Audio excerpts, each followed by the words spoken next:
Well, hello everybody, and welcome to the 267th edition of the Boxing Asylum Nuthouse podcast. I am your host, Steve Wellings, and joining me on the call so far, we have Adam Smido-Smith, Donny Baseball, Andy Patterson, Gabe Lewis, and Ozzy Smith. If we have a couple of people coming on later on, including one guest and a couple of contributors, so look out for that. We're also going to be discussing the upcoming Anthony Joshua, Joseph Parker fight. I'm sure there'll be plenty of questions, comments in the chat. If anybody wants to come on and discuss that, put their point of view forward, then hit me up on Twitter and we shall endeavour to get you on. There's going to be a bit of a French action coming up later. I know that Donny has watched the German card as well, so be prepared for that, everybody. We'll start off in the obvious place this weekend over in the O2 Arena. DILLIAN White knocking out Lucas Browne really brutally in the 6th round. I was genuinely concerned for Browne's well-being and his welfare. I thought he might be seriously hurt. But luckily, he managed to regain his senses and he seems to be okay.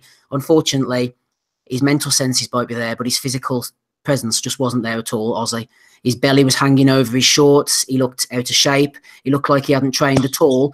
And it was pretty apparent after a couple of rounds that our prediction, especially yours, that Mr. Browne was going to come back Chagayev-like and maybe knock the likes of DILLIAN White down after an early start, a bad start early on, and maybe sort of knock him out in the mid-round. It didn't quite come to fruition, Ozzy. Nope, and I couldn't have been more wrong, but I lay all that down to Lucas Browne, and he's only got himself to blame. And I really don't understand why fighters do it to themselves. It's a limited career, and then Lucas Browne just comes in completely out of shape, far too heavy. He needed to be at the weight that he boxed Chagayev at, which was around 250 pounds. And I've been told that he was he was pushing 21 stone on fight night. Far too big. Fucking hell. Far too 21 big. stone? Yeah, far too big. He was gassed after 2 rounds. It says it all when he threw a shot and pulled out because White had gone. Now, that says something that, that's slow. And whether it's just a case of inactivity or age, it's finally caught up with him. But no, it was a brutal knockout. I put that down to a great shot. Can't take anything away from DILLIAN White. But again, probably exhaustion from Lucas Browne as well. Like I said, David A called it up, summed it up perfectly. Basically dubbed him a fat mess. Because I'd walk into the ring, he's got a gut hanging over his shorts, chippy tits. It's just an embarrassment. But DILLIAN White, it's probably his best performance, I think it's fair to say, since, probably of his career, to be honest. He displayed a decent shot selection, targeted the body well. He beat Lucas Browne up, and I openly said last week that I picked Browne, and I thought if he came in good shape, that it would be a completely different fight. He didn't, and ultimately that was his downfall. I don't want to see him fight again if he's going to come in like that. What's the point? He's just going to get himself hurt, and it doesn't matter how hard you hit. If you're knackered after 2 rounds, you're not going to win anything. So I think that's him done at the top level.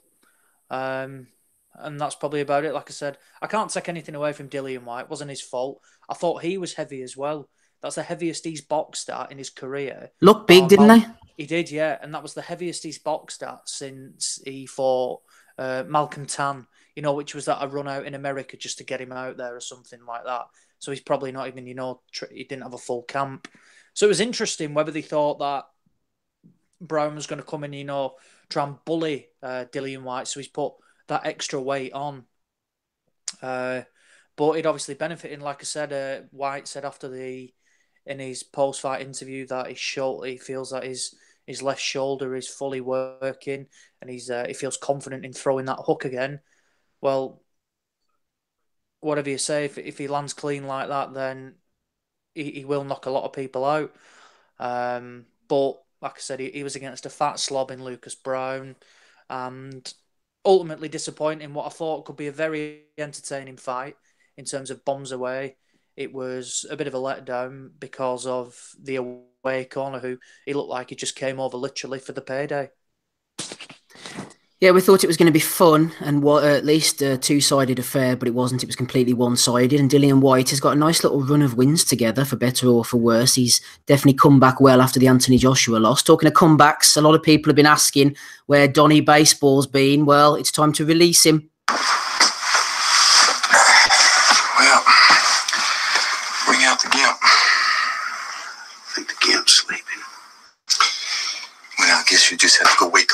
won't you? Time to bring out the gimp. Donny Baseball, are you there? Yeah, I'm here. Good to hear you again. Tell me about White against Browne. I was saying earlier on the Facebook page, Donny, Browne just wasn't able to take the punches. He should have come in with a bit more weight on him to try and absorb the heavy shots better. Well, I was wondering, with Brexit happening and everything, whether it might be possible for the UK to legalize whale hunting, because if so, I think DILLIAN White has a real future in that. Yeah.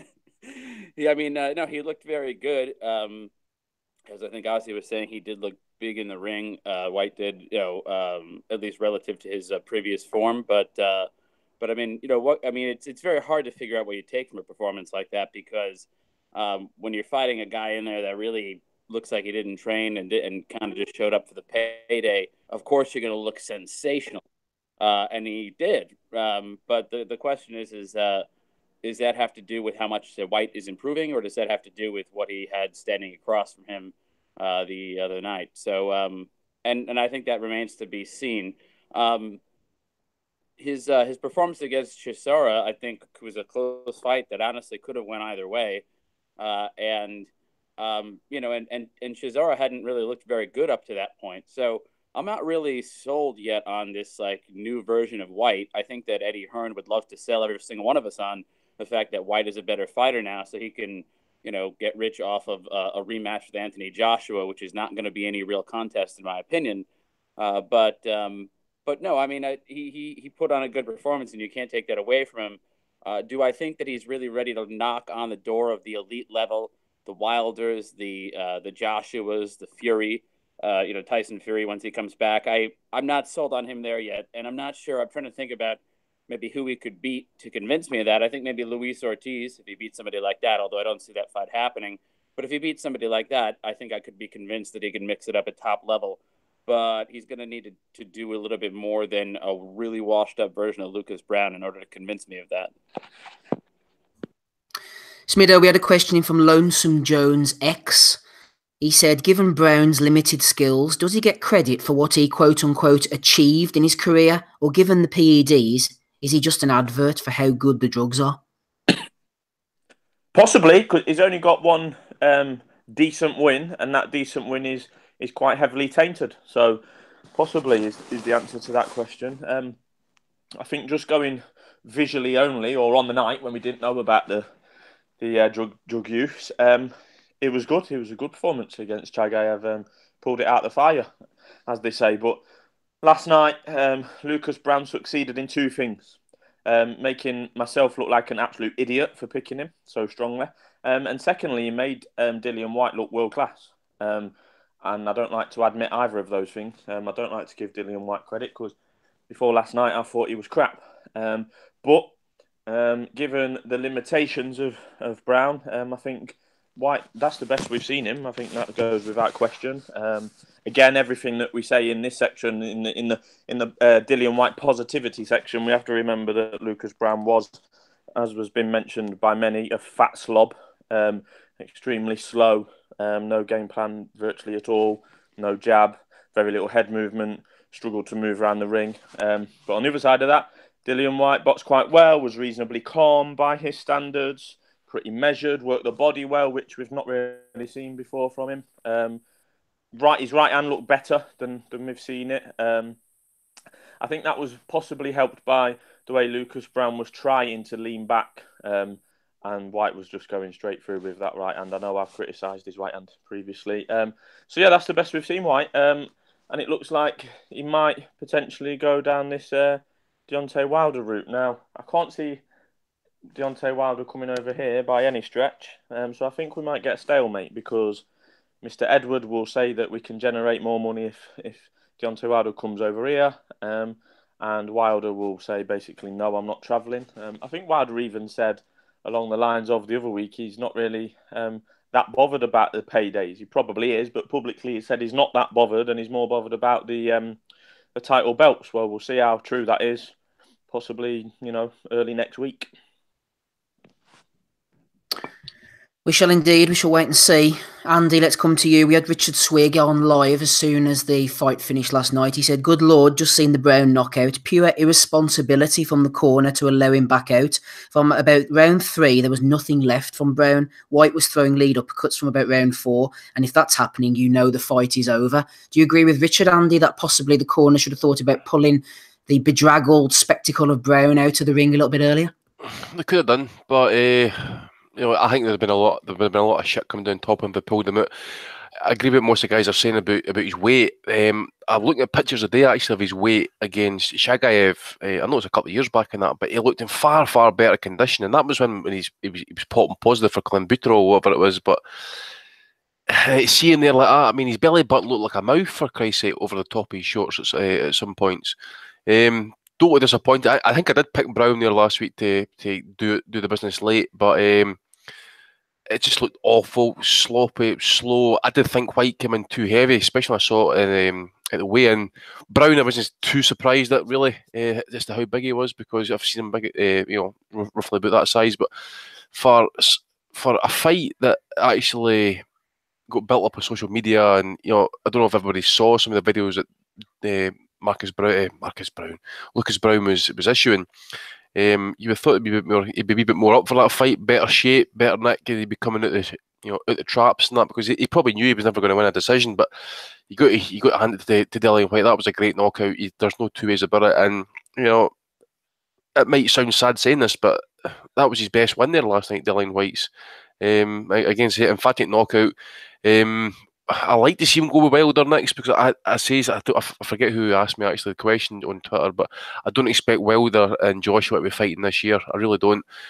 So if the WBC call that mandatory just now, then get it out the road. Wilder will get a payday. And I do expect Wilder to knock him out. I really do. But at the same time, as if White is feeling confident with the left hook now, you've got to say he's definitely got a puncher's chance at least. Against Wilder. We all see what he can be like when he gets hit straight on the chin and stuff, so it probably makes it a wee bit more interesting fight. And I do agree with what Speedo says, that Brown made White look world class here last night, which is probably not a good thing. But no, I'll give it to him for the knockout, but as a spectacle, pretty poor. And some people did warn us it was going to be a poor fight. I felt just two guys on similar levels and that it might have been a decent enough fight, but how it transpired, that it was pretty awful, but it was a great knockout. Shout out to Chris Blackman on the Facebook page. Beforehand, I was asking for people's predictions. Chris, about an hour or two before the fight, messaged in and said, "Brown has looked strange all week. I think he knows he's shit without cheating. White, mid to late stoppage." Shout out, Chris. Good call there from you. Let's get on to Aussie with another question. It's from Liam Wynn. He's over in America at the moment. He cut short a day trip to come back home and watch the fight, so a bit of an L to him for that one. He wasn't to know, I suppose. He wasn't to know. Was Lucas Brown, Aussie, an example of someone cashing out last night? No ambition, out of shape, no defence. Was the big man cashing out, Oz? I think it's fair to say that, yeah. He did say that he had a number of offers, and I think they were holding out for I think the plan was to box Joseph Parker if Parker didn't take the Joshua fight. Now, that was talked about, and I think they were offered a big Brazil in America as well. But obviously, the DILLIAN White has produced the most money. Lucas Brown said that, I think, when the fight was made. And he literally looked like he's just turned up and thought, right, I'll take a beating and get me money and go. Because, like I said, there was no effort. He was just, in a nutshell, he was a fat twat who got the shit kicked out of him, and it's hardly surprising. But it can be dangerous because, like I said, he took a shot like that, and he was only himself to blame. It wasn't one of them, where they'd been at it for like 8-9 rounds or something like that, and he was in peak condition and things. He was overweight, and he got caught completely cold, and it doesn't really bother me seeing stuff like that. I watch the fights to see people get hit. But the way he went down, you think, fucking hell, he looked out cold. The way he landed, it was like he'd been hit over the head by something a lot harder than a little 10-ounce glove. With his arm lying limp behind him. Yeah, literally. It's like he'd been had a tranquilizer and he fell down like a... absolutely just sunk to the canvas. But no, yeah, completely agree. He looks like he's cashed out, and I can't really see where he goes next because he doesn't have the pull in Australia. Will they match him maybe as a comeback fight with Joseph Parker if Parker gets beat? That was pay-per-view last night in Australia, apparently. $40. 40, for fuck's sake. Well, Lucas Brown would have got the Australian TV money then as well. Now, if a few people have paid for that, he's probably come out with a decent payday. Exactly. And if he's maybe put money himself to get knocked out in the 6th round, Well, it's even better. Say, yeah. But it was interesting that his usual trainer wasn't in the corner, I don't think. Is it Matt? Is his name Matt Clark or something like that? I'm sure Matty's his manager. His manager, Matty, yeah. Ah, is it? So what the hell does Ricky Hatton do now? Exactly. He was on the top table in the press conference. He just seems to turn up when he sees fit, Hatton. He must have him on like a 10-year contract. He's like a ship that the fighters just can't flush. I really don't know what he does, but that Matt Clark usually does his corner. He was in the corner for the Chagayev fight. I'm sure. I don't know if he does train him. I'm not too sure, but he wasn't there as well. So say if he is part of his team and he's not flown out, you do wonder how much effort they've put in.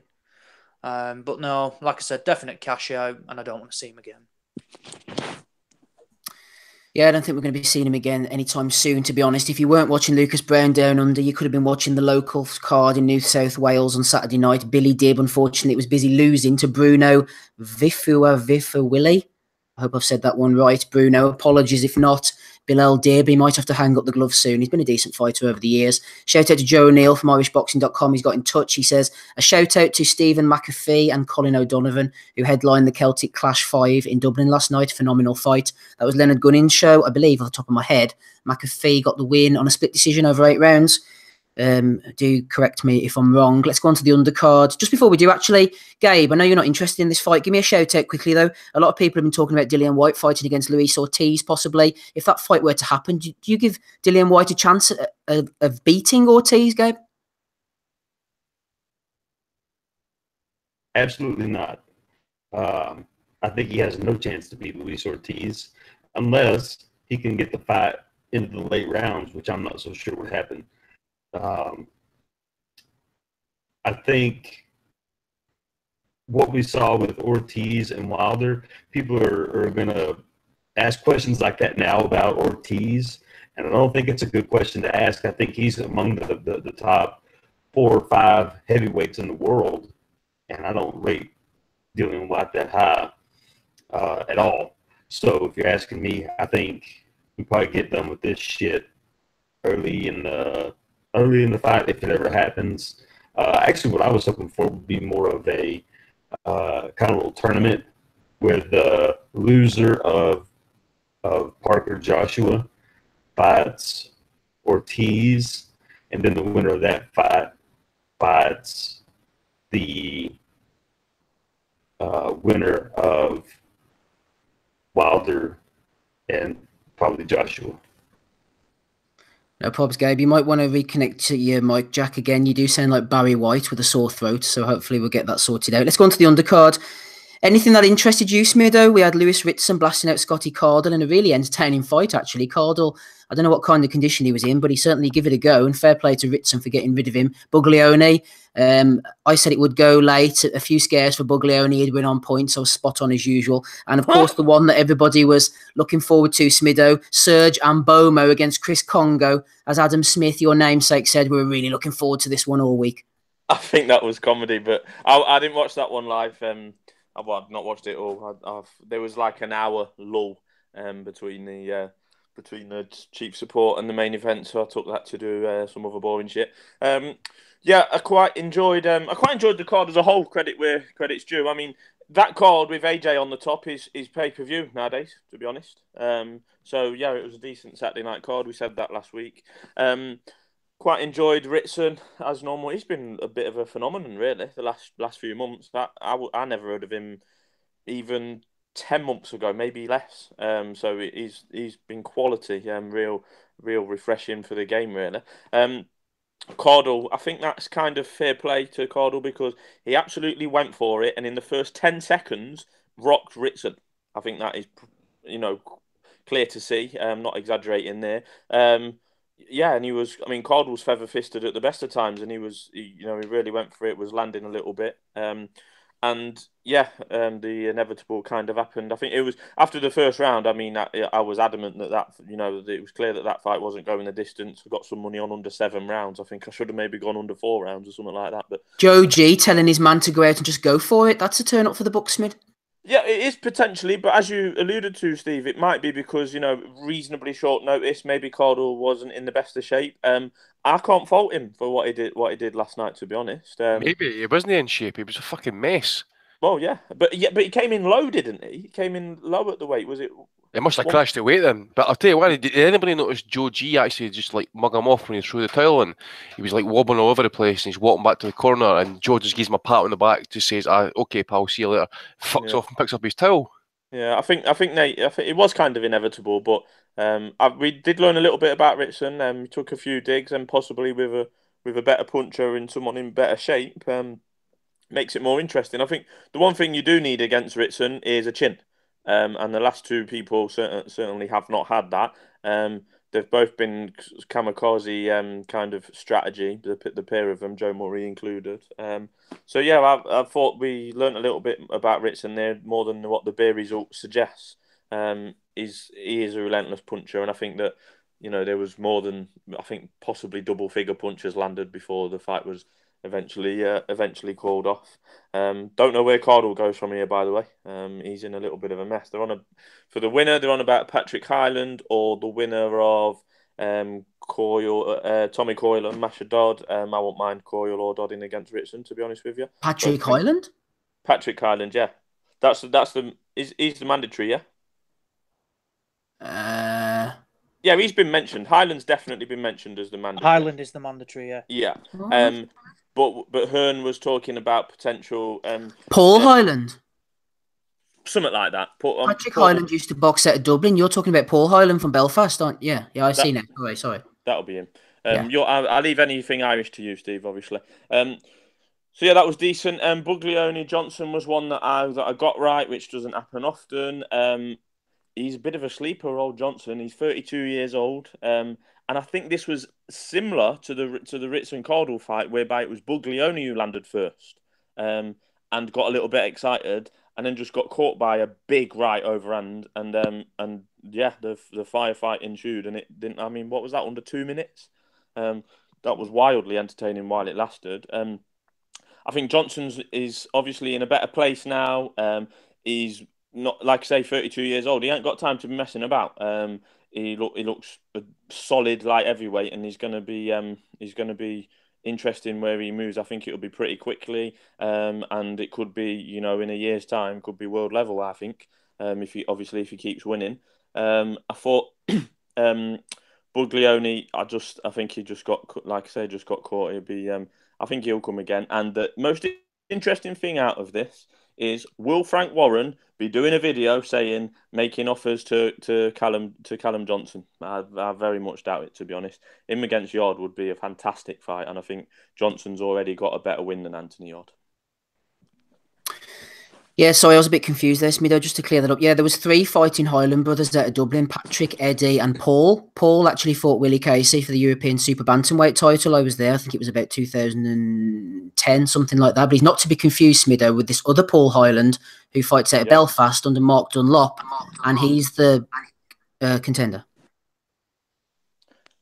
I'll, like I say, leave all Irish boxing to you, Mr. Steve. Well, I mean, I do remember these things. Anyway, Donny, did you see anything in the undercard? Negative. I'm sorry about that. No, I did not. That's okay, Donny. I'm not going to hold it against you. Andy, Smido was mentioning Lewis Ritson. He has really burst onto the scene. Curtis Conway threw a question in. He said, has any fighter come onto the scene and impressed everyone like Ritson has? Can you think of anyone who's just burst onto the scene recently, Andy, and has completely impressed you the way that Ritson has? Recently, the recent one I could go back to maybe Terence Crawford. I know he was getting a lot of hype and stuff, and he was taking fights in late notice off the Vasquez fight and that, and I was never really seen it until I actually kind of sat and watched him a bit more. Obviously, coming over to Scotland, absolutely zero fucks, and beating Burns as easy as that. Ritson, yeah, I mean, he looked good there last night. He's a big guy for the weight, isn't he? Big lightweight. Callum Johnson, I've got to give him a lot of credit, actually. I mean, I don't think any of us actually really gave him a chance here last week because he's in activity. Buglioni obviously been, in with a better opposition as such. He's been in tough fights. He's really seen it all, really, didn't he? We mentioned this last week. He's been down, he's been cut, he's been up, he's took his licks, and he's kept fighting and stuff. But to get blown out in one round like that, considering what he's done in the past, Big Leone was an emphatic statement, in my opinion. So fair play to Callum Johnson, and I agree with Smid. Actually, it's going to be interesting to see if Warren's going to be wanting to make this Anthony Yard fight. Hopefully it gets made. But Callum Johnson, fair play to the guy. Obviously losing his dad like that, but to basically kind of come full circle, so to speak, and icy guy. I mean, obviously everything else, something bad in your life happens, it maybe gives you a wee bit extra motivation. We saw what happened with Douglas against Tyson. Obviously, no putting it in the kind of same breath, but it might just give you the same, wee extra boost. So, again, fair play to Callum Johnson. Again, Scotty Cardo there last night. I just thought, he looked like a typical late replacement opponent. He looked soft. I think I know he made the weight 133 pounds or something like that. I think that basically tells its own story that he's probably crashed the weight to make that fight in such late notice, and we could see that he just couldn't take a shot. Cardo, we all know what his level is, but to see him kind of get wasted there like that last night, he's generally kind of tougher than that, so I think it's just we'll not go overboard, shall we say. I know Ritson's been impressive and stuff, but we've got to be honest and say that was a late replacement opponent. It is Scott Cardo, so let's see where Ritson goes next in that, but he's certainly features looking good. Also, I just was going to say, I think Rungvisai sort of feels like he came out of nowhere, doesn't he? No, because I'd watched Rungvisai fight Sato back in 2009, and this is before he actually then got bailed on by Quadras and that a few years later. So he was known to me, at least anyway, and a few others and stuff. So, but for mainstream, probably you would probably be right. Same for you, Ozzy. Anything on the undercard that took your fancy, especially Ritson, even though he did get hit and I thought not hurt, but he was definitely wobbled or buzzed by Cardle. That's going to happen regardless of whether Cardle's a puncher or not. He seemed like he was enjoying himself, Ritson. It was almost what he needed, someone hitting him flush and hard and having a go at him. He sort of seemed like he was enjoying it almost. I was going to say I thought he coped pretty well with it, because completely the tactics that you never really see from a Gallagher fighter is he came out and he just teed off on him, and he landed numerous unanswered punches, but Cardle can't crack an egg, and that was ultimately his downfall, because if he did possess a punch, there would have been a chance he could have got rid of him. That saying, I thought Ritson rode it well, and he came out and he destroyed him. And he's really making a name for himself, and I think it's good to see, because he's done the hard work up on these small holes in the northeast, and he's really come onto the scene. He battered Robbie Barrett, annihilated Joe Murray, and he annihilated Scott Cardle as well. The two wins that I did expect him to do after his performance against Barrett. Now, he's got a lot to work on defensively, but there's nothing wrong with that, because he's at British level, so there's nothing wrong with that. No one's touting him up to be this absolute machine at lightweight. He's level-headed. He said himself last night, I'll fight anybody. I get him with Linares. I'll probably get sparked in 2 rounds, but I'd fight him. And I think it shows that he's level-headed, and he's happy to say, like, look, let Josh Kelly be the star, and I'll just ride on the back of it. Fine. I think he seems a really decent bloke, and one that he's got bags of ability, and I hope he can go and make a name for himself. Would like to see him. He may as well go on Box Highland. I think they should show up in Newcastle in June. Go and win the British title outright. Not many people do that anymore. And what would he have won the British title in about 8 months? 8 months, something like that. So I think that's really good to see. And then they can start looking on. I don't know if he's ready for European level against. I think Edis Tatley's the champion at the moment, so that may be a bit too much for him at the moment. But obviously, 12 months down the line, if he gets another British, and then maybe like a foreign opponent or something like that, that'll be interesting to see. Buglione Johnson, I couldn't have got it more wrong. I thought Buglione would get the win. Like I said, at Johnson's inactivity, I thought it'd be his downfall, but after getting caught, he really responded, and again, just went out and he took him out, and it was a really, really impressive stoppage. And fingers crossed he can start getting active now, because he looks like he's got ability. Not sure in his comments about how he feels that he can knock out any light heavyweight in the world. There's levels at the moment, and Frank Buglione isn't near the top. But one comment I would say about where Andy and Smid said about Frank Warren making a offer to Callum Johnson, they never wanted that British title. They wanted Frank Buglioni. And there's a reason why they wanted Frank Buglioni. I think it showed last night. They're not, for me... Ticket seller. Yeah. Tickets, it sells itself. I think everybody wanted to see it because Buglioni's always in entertaining fights and Yard obviously can punch. But he even said himself, chuck your British title away. And I know they were saying, oh yeah, come and fight for the WBO Intercontinental on like a number 4 ranking. They were never bothered about like British title. They've already withdrawn from the Eliminator. They wanted Frank Buglioni. And you can see why. That saying, if Yard is so highly rated, then he needs to be looking at people like Callum Johnson, because I think he's currently ranked 2 with the WBO at the moment. Probably one of the worst world rankings in boxing at the moment, because he's at number 2 for no apparent reason. His best win is Serge Locker. Did a great job on him, and that was a good step up. But apart from that, he's boxed absolutely nobody. And these domestic fights against Buglioni, Burton, Johnson will do him the world of good going forward if he is to be this world level fighter like Frank and his trainer, is it Tundi Ajayi or something like that? Say he is. Yeah, I remember Tundi used to train Kevin Mitchell, I think, back in the day, possibly. Anyway, we shall move on. Smido, question for you from friend of the pod, hard-hitting Dale Nichols. He said, who do you think, Adam, is the best British fighter currently without a world title? I suppose Kell Brook and Carl Frampton may be the obvious choices, maybe even James DeGale. But I'd personally say, says Dale, Josh Taylor. He is superb. What do you think, Smid? Best British fighter currently without a world title? Well, it might not be long before it's Richardson, to be honest. No, there's a few above him. Obviously, as Dale's mentioned, DeGale, Brook. I think that Scottish lad, what's his name, Taylor? Is it Taylor? I get him mixed up with that Kelly.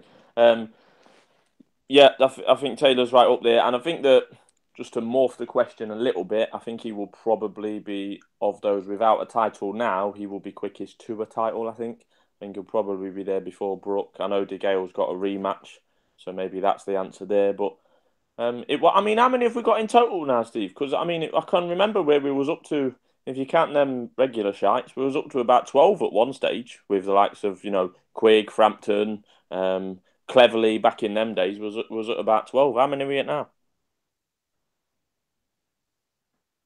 I don't know. Might be 4, I think. That's off the top of my head that you got. If you got Kalyafai, Joshua, Billy Joe Saunders, that's 3. McDonald, 4. Burnett. McDonald's not a world champion. I know, but he's got a belt, and you know what it's like. They're going to throw him in the mix here. I mean, that's the reason why Inouye's picked him, so he can get an easy belt. Yeah. Burnett, as Smid says, that's 5. What 4 and McDonald? Flanagan. If we go, no, he's vacated. Yeah, Flanagan vacated. We've got 4. Yeah, so at one stage we was up to 12. I think Groves. You mentioned Groves. Oh, Groves. Yeah, Groves. Yeah, that's 6. Saunders, you mentioned him. Yeah, mentioned Saunders. So yeah, we're at 6. But no, I think it's quite a solid time, and it's good to see that we've got the likes of McDonald going stateside. Joshua Selby. Did you mention Lee Selby? No, so we're up to 7 now. So yeah, at least we've got a bit of a mixture as well that aren't scared to travel. Billy Joe, Lee Selby's travelled, and McDonald's doing it. Joshua will probably do it soon. Yafai should be doing it, but probably won't. I think we're in half decent shape at the minute. Smidio's feeling positive. That's always a good sign. Donny, talking of positivity, you were watching this German card last night. I think Karo Murat got a win against Travis Reeves. Who else was on the card? Sebastian Formella, never heard of him. Tyrone Zoiga knocked out the prison canteen graduate Isaac Ekpo for the world title. Just wasn't to be, Donny. No, it wasn't. And of course, we're always rooting for Mr. Ekpo, kind of a mascot, if you will, for this podcast.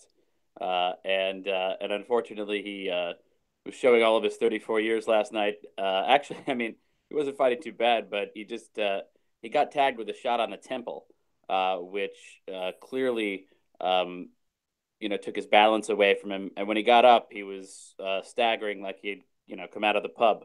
and then he simply couldn't get that balance back, and he went down very quickly again in the second round, right after he came out of the corner, and he got buzzed at the end of the first, came out for the second, and still hadn't gotten his legs back.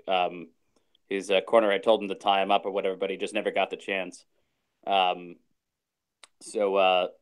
I didn't. I mean, there wasn't really much to say there, except for the fact that obviously Zoiga knows how to jump on a guy when he has him hurt.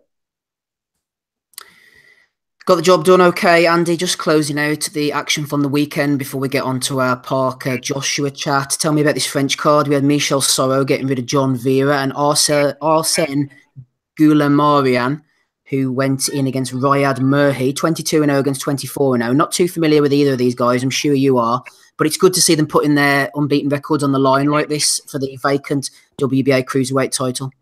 Yep, just before I mention it, actually, I see Dave, the haters, has joined us here from the slopes of Montana, so hopefully he goes down the piste and he falls and does a Schumacher. All right, Dave? I'm joking, obviously.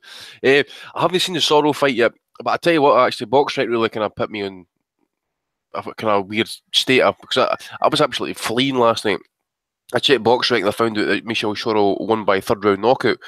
And then I woke up this morning and I found out he won by 12 round decision, so I was actually getting to doubt as to how fucking wasted I was last night.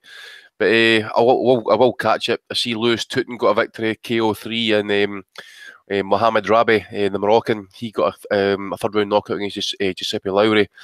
Obviously a long-standing European champ and stuff. But the main event, Goulamarian, I tell you what, I watched him last night. He's trained by Abel Sanchez, and I did think he fought in stages, actually, that he fought like Gazayev, had the hands up, really kind of tight, compact guard and that there last night. But Myriad was actually kind of fighting mainly off the back foot, decent jab, good speed, but he just didn't really have the power to kind of keep Goulamarian off him.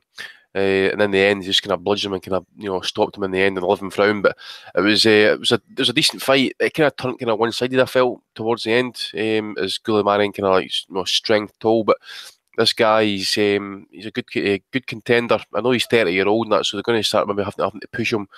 He's going to be next in line, I would think, for the winner of Usyk Gazayev, because the WBA title was on the line there last week, or last night, sorry. Vacant world title, whereas Gazayev, I believe, holds the super title. What a load of bollocks, eh? But yeah, decent fight, decent performance, and the Cruiserweight division's now got another contender, so keep your eye out for Arsene Goulamarian. Good fighter. Yep, he might be becoming a household name very shortly. Thanks for that, Andy. We have a special guest joining us on the line now. Delighted to have Scott Fitzgerald. How are you, Scott? Yeah, good, mate. You all right, yeah? Yeah, not too bad at all, thanks. We've just been talking earlier on about the DILLIAN WHYTE, Lucas Browne fight from last night. If you managed to see it, what did you think? I haven't actually. I didn't manage to watch the show last night, but I've seen the clip of the knockout. It was brutal, wasn't it? Yeah, pretty was brutal. I mean, obviously, you think about Lucas whenever you see him getting knocked out, regardless of what had happened to that point. It's not nice to see someone getting blasted out like that. No, it's not great, but hopefully he's all right. I'm not sure. Like I say, I didn't watch it. I don't really know what's happened with it, but I saw the shot. It was a big shot and he's a big puncher, so hopefully he's all right. Hopefully so. Just looking at your own career, you're 9-0 at the moment with 7 knockouts. You're currently preparing to fight in Liverpool on April the 21st. That's on the Amir Khan undercard. How's the training and preparation going at the moment, Scott? Yeah, it's been going well. I'm training in the gym, and there's my asking in the gym. A lot of other good lads driving in there. So training's going well. My sparring's been going well, and I've got some sparring in here on Wednesday actually, so that's going to be great sparring. And yeah, I'll be ready in 4 weeks' time. Scott, we're just hearing you slightly muffled there. I don't know whether it's the mobile or if you want to move around a little bit. Oh, is that any better? Yeah, that's slightly better. That is slightly better. Just looking at my phone's been playing up. Oh, right, that's okay. Just looking at your record, one of the names that strikes me is Bradley Price. You fought him a couple of fights ago in September. What was it like going in against someone so experienced? Do you learn a lot going in with someone like him? Well, yeah, it was obviously we fought my coach, Michael Jennings, as well, and he said it's been a real tough fight with that there. So, he's won a lot of fights, and he was been a top fighter in his day, and wasn't going to take him lightly. So I went in there, ready, and I learned a lot from that fight and managed to get the stoppage in the fifth as well. So yeah, got the experience in that. Just for some of our listeners who aren't sure about your training regime and setup, do you want to let us know where you train and who your trainers are and who you spar with and stuff, please? Yeah, I train in Coppell in the Jennings gym. Michael Jennings and Dave Jennings, and my dad is also trains me as well. And sparring, I get good sparring in the gym. There's Mark Jeffers, Jack Armfield, and you know we get around getting a lot of sparring. We go to Gallagher's gym. I spar Marcus Morrison. I spar Liam Smith. That's their experience as well. And you know I get a lot of sparring. You know I'm not short of sparring, so that's what increases the fighter. So everything's going well, yeah. And I believe you're a quality amateur as well. Am I right in saying you won a Commonwealth gold, Scott? Yeah, 4 years ago now, the last Commonwealth in Glasgow, I won a gold medal. Yeah, it was you know, I wasn't too experienced internationally at the time, and you know, I was you know, really happy to get picked to go and represent England, my country. And then when I went there, I just took it fight by fight and had 5 fights in 8 days and managed to win it. It was an amazing feeling.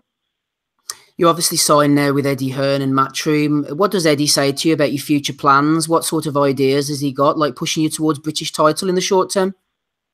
Yeah, well, I've had 9 fights now, and my next fight, nothing confirmed, but it's meant to be for some sort of title. I'm not sure what yet, but stepping up to a 10-rounder as well, which I'm looking forward to. And then after that, by the end of the year, I want to be looking to be fighting for that British title and winning it. Just to remind our listeners, we've got Scott Fitzgerald on the call. He is on Twitter at ScottFitz91. A good win for one of your gym mates, Matty Askin, last weekend. Real sweet body shot he finished off Stevie Simmons with. Oh, it was a great win, you know. Stephen Simmons, you know, good fighter as well. And, you know, I just feel that no one in this country is really on Matty's level at that weight, really. And it won't be long he'll be stepping up to move on to the world, because he's a quality fighter, and you know, like you say, what a finish that was, great shot. You know, no disrespect to Simmons, but it looked quite easy for him really, that fight. If anyone on the panel wants to come on and ask Scott any questions, you're more than welcome. We've got him for another couple of minutes or so. Just before Ozzy asks a question, Scott, I want to ask you about this big fight next weekend, Joshua against Parker. How do you see it playing out? Well, you know, obviously, you'd have to think Joshua's going to win that fight, but Parker's, you know, from what I've seen, he's a real tough guy, and I've never seen him really hurt too badly, not many times. And you know, if it goes later on, that fight could get interesting. I'm really looking forward to watching him put it that way. Yep, should be a good one. Ozzy Smith's on the call. Ozzy, what do you have for Scott? Yeah, hello, Scott. There was a fighter at your weight on the undercard last night at the O2, Anthony Fowler. Does a fight with him interest you? Not even down the line, possibly in the next 12 months, because I know he mentioned you in an interview after his fight last night. Is that something that you'd be willing to get in the ring with him? Yeah, definitely. That's you know, I was on DB team with Anthony, you know, a mate of mine, but of course it makes sense, that fight, and like you say, not too far away. You know, my next fight, in the next couple of fights, I won that fight. Definitely, it's be a great fight. 2 gold medalists in the same Commonwealth Games. We won our gold medals about half an hour in between winning them, so it's going to be a good build-up and a good fight, and definitely a fight I want, yeah. Anything else, Ozzy? No, that's everything from me. Excellent. After Callum Johnson beat Buglioni last night, they were talking about him possibly fighting Hosea Burton. He said he wouldn't because they were in the same gym. If that happened to you, would there be any conflict if you had to fight someone who you're friendly with, or you sparred regular with, who was in your gym? Would you be able to just put it to one side, as some fighters do, and say, that's just business, that's just the sport? Or would you, shy away from something like that? Well, of course it'd be a strange situation, wouldn't it? But if that was the fight and a chance to win the title that we're all in the game for, then of course I'd still want the fight. But like you say, I don't know how it'd go, how would the training go and stuff. But it'd be a real strange sell. But yeah, you'd have to take it anyway, wouldn't you? Yeah, it'd be difficult, I suppose, because the trainer would obviously be torn and all that, wouldn't they? Yeah, it's a very strange situation, but like I said, I've not managed to watch that show yet, but that's a massive win for Callum there. I've made a massive statement there, haven't he? So, if they did fight, it'd be interesting, won't it? Just finally, Scott, just looking up the British rankings, we've obviously got Anthony Fowler's in there, looking ahead of you. Got the likes of Asinia Byfield, Joe Pigford, Jimmy Kelly's in there, Liam Williams, Ted Cheeseman. What type of names would you be looking for? I mean, you don't have to call anybody out, but I mean, are you looking at these rivals, obviously, when they're appearing on Sky? You know, yeah. It's a booming division, and all the names you just mentioned, the great fights, and I've had 9 fights, and I feel I don't really, they're the fights I want now. I want real fights, really. So after this one, any of them names, I'm ready to fight, and they're the fights I want, and start finding out what we can really do, what I can really do. Find out how good I am. So they're the fights I want. Yeah. Brilliant stuff. We'll leave it there. We do appreciate you coming on. It's at ScottFitz91 over on Twitter. Any closing remarks that you want to leave the fans before you go, Scott? No, cheers for that. Yeah, thanks for having me on. Yeah, just keep an eye out. I'm looking for a big year. Big year for Scott. Great stuff. All the best now. Thank you. Cheers, Matt. Right. Scott Fitzgerald there, British title contender very shortly. Thanks to Ozzie Smith for sorting that one out. Right, let's not mess about anymore. Let's get on to the big one, shall we? Next weekend, Anthony Joshua against Joseph Parker. We shall talk about the undercard very shortly, but let's get on to the main event because I know that a few people on Facebook and Twitter have been throwing in questions left, right and centre. Let's come to you first, Andy. We've talked about this for quite a while. I remember at the turn of the year we were talking about this fight. It's crept up on us, and here it is. I, for one, think that Parker isn't going to win the fight, but he's going to give Joshua a slightly more tough at a task than some people seem to think. What do you reckon? Is he going to get blasted out early, or will he be able to go into the later rounds, Andy? I think it will go a few rounds. Maybe some people sleep on Parker. I've not been a little bit down on his last couple of performances and stuff, but it's just the big concern for me is maybe his lack of power. And obviously he's looking sharp compared to the training events and stuff like that. Training events, sorry. My daughter's here annoying me. Give me 2 seconds. Night, sweetheart. Was she going to come on and give her point of view there, Andy? A tactical breakdown on the spear jab? Something like that, mate. She's away now. So just back to the point in hand. I don't think Parker's really got the power. You just never know. As a heavyweight at the end of the day, he might just get enough torque on the shot to hurt Joshua. But I've said before, I do expect Femi to walk through him at some point. I'm going to go something maybe 8 or 9 rounds. Then Joshua will probably then get to him. It'll be interesting again as well. I want to see what kind of weight Joshua comes in at as well, because obviously again, is he going to come in? I know he was heavier for the Takam fight than he was for Klitschko, but is he going to come in heavier? Is he going to start gassing? Because I say for the videos that I'm watching of Parker and stuff, he does look he's getting built for speed, combination punching. That should work for the first early rounds or whatever and that. But then I expect him to get clipped at some point. I really do. But you never know. Again, it is a heavyweight fight. We might get an upset, but I don't expect it. I do expect Femi to kind of do it, but 9 rounds, 9-round knockout or whatever. But it's not. I'm not discounting Parker in any way, shape or form. I think he's a warrior. He is. He's got that Samoan Maori blood in him, stuff like that. So he's going to be. If he gets tagged, he's going to have the balls to kind of stand in there and back up, which I think he will. But ultimately, he's going to get blasted. I really do believe that.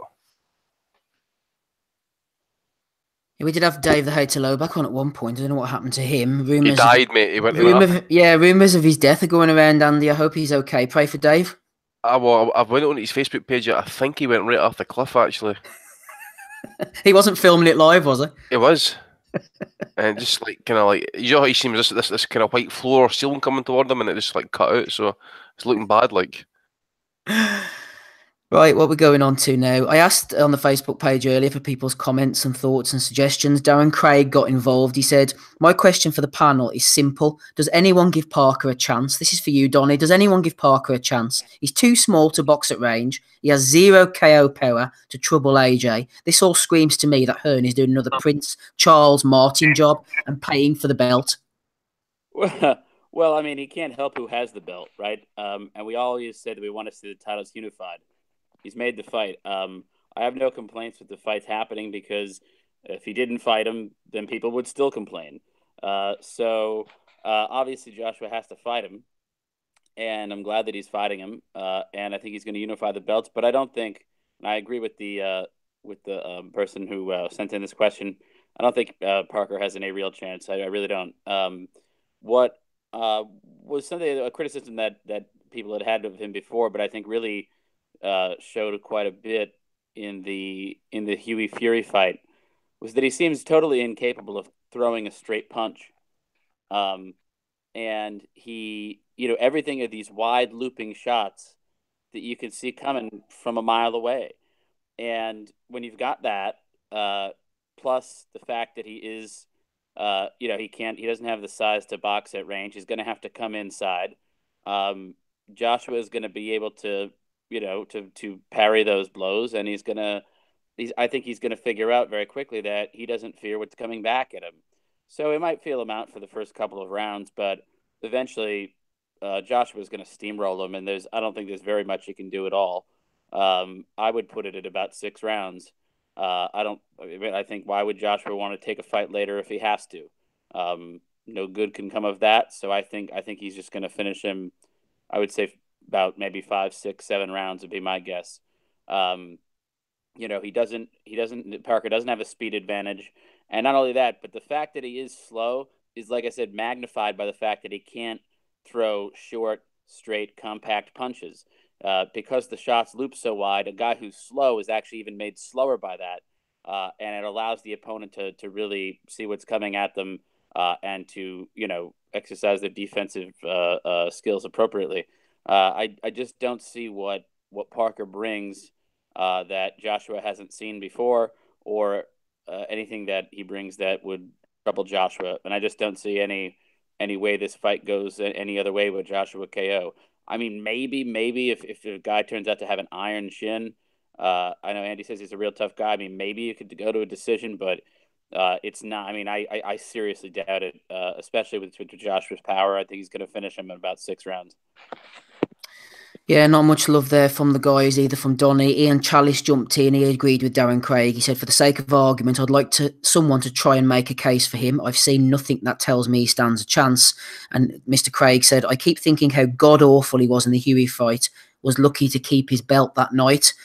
Not much love there, Smiddo, but what about this one from Lee Greenwood? He's trying to make the case, Adam. He said, this is a 50-50 fight.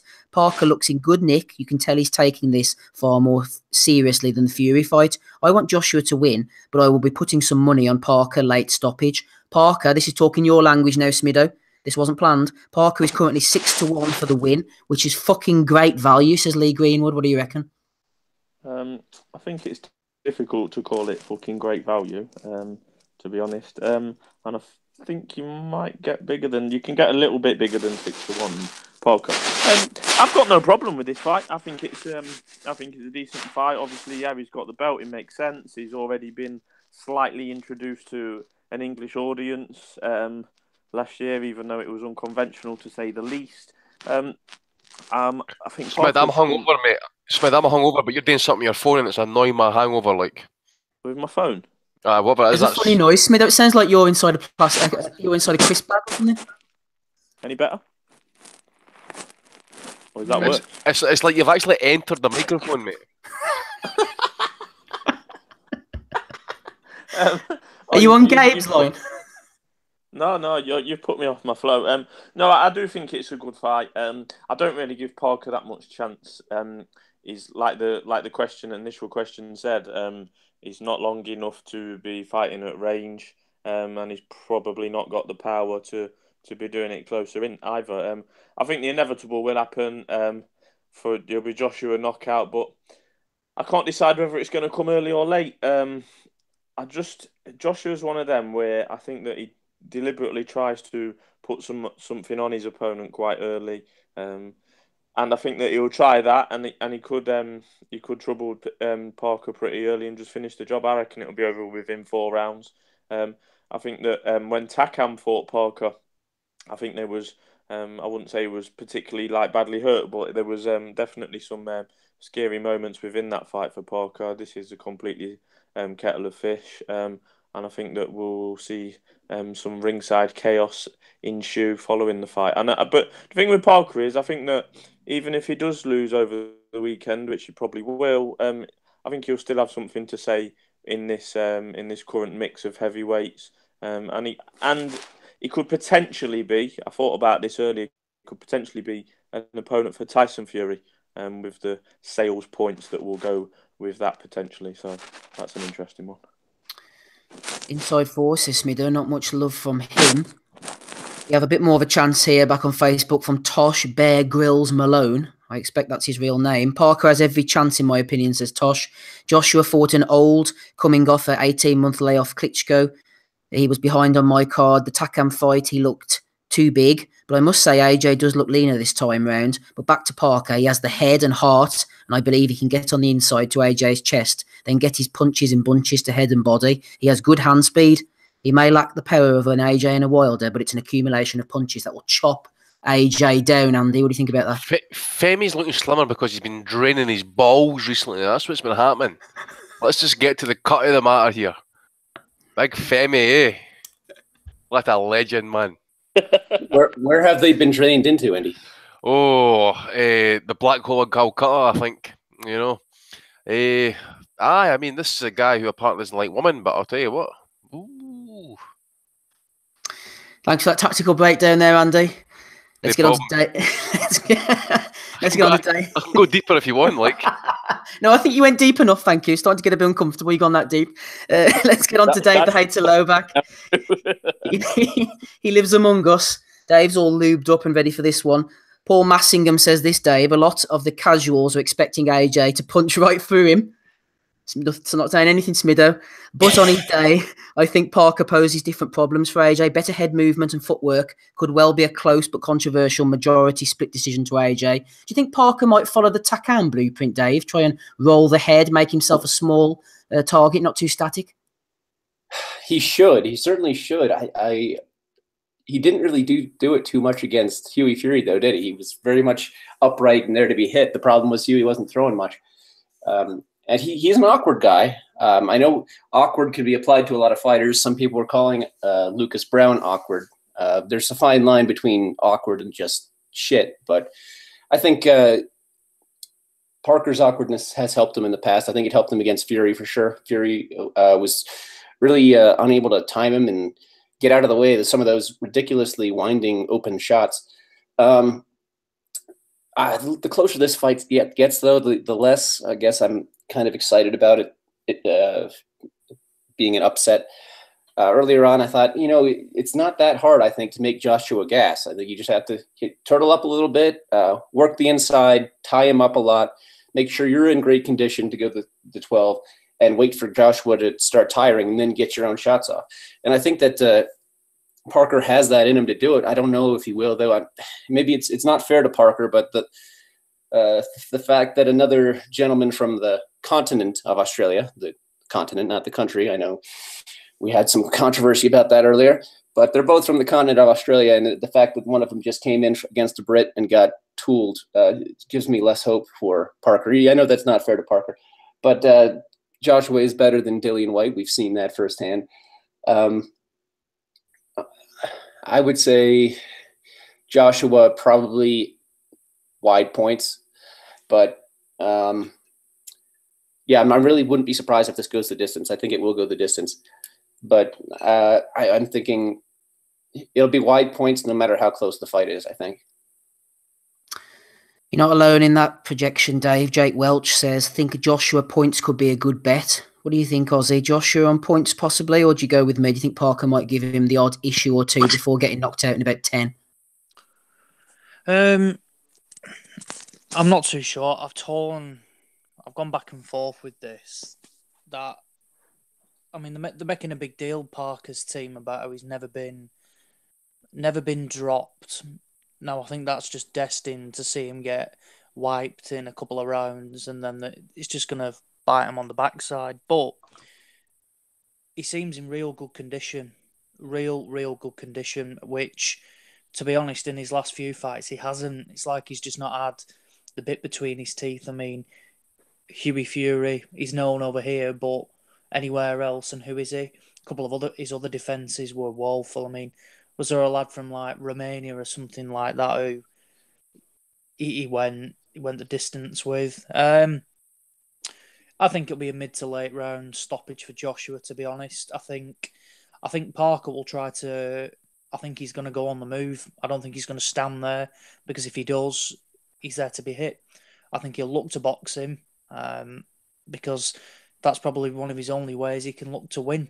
I don't think he has the power to keep Joshua off him. That's what I would say. Unless he can show something that we haven't seen before. Does he look a bit small to you? He always looks small. I know you see the measurements and on BoxRec, and he's supposed to be this big and he's that big. He always looks like a small guy to me. Maybe I'm mixing him up like with a David Tour or something. I'm not too sure. I mean, to be honest, when I've seen him, I've never thought he looks small. But then you look at someone like, I know it's a bit different, but like, for example, I would say like Dave Allen is a small heavyweight. Takam in height, he's small as well. I mean, just trying to get Parker's height up now. So he's 6'4", so it's not exactly the smallest, is he? He's been clocking in at just under past few fights. He's just been just ranging from 240 to 246 pounds. I wonder if we'll see him come in at like he boxed Carlos Takam at 234 pounds. I wonder if we'll see him come in relatively light, because they've said Parker's team have acknowledged themselves. They've said that Joe can't be taking it lightly. He can't be eating junk and stuff like that. And saw some videos of him a while back on the pads. Now I know it's only pads, and any pro can look good on him, i.e. Eubank Jr., but he'd looked a lot trimmer then, and he showed like a decent display of like quick hands, and I think that is one of his skills. So it'd be interesting to see. I think it will be good if Parker does cause him some problems, because the last thing we want to see is just a 2-round blowout, and then we don't learn anything else. Joshua, I think he's definitely going to come in lighter than what he did against Takam, 100%. He's looking a lot slimmer already. It looks like he's like reduced the bulking that he's been doing. It's been acknowledged again by his team as well that I think they said anything under something like 17 and 17-10, 17-8 or something like that, and they'd be happy with. So I think we'll wait and see on that. But no disagreements with the fight. Glad it's happening. I think you can only applaud a unification. We're going to see one person with 3 of the 4 belts, which the winner paves the way for only one fight and one fight only, and it has to be Deontay Wilder. Nobody else. None of these organisations are going to throw in a mandatory, because they'll be hated, and it's just absolutely ludicrous if they do that. But I can't see that happening. And the only fight that the winner of Saturday's fight needs to see is Deontay Wilder, whether that be against Parker or Joshua. That's the only fight we want to see, and all 4 belts on the line. Yeah, but it's not happening. It's not happening this year.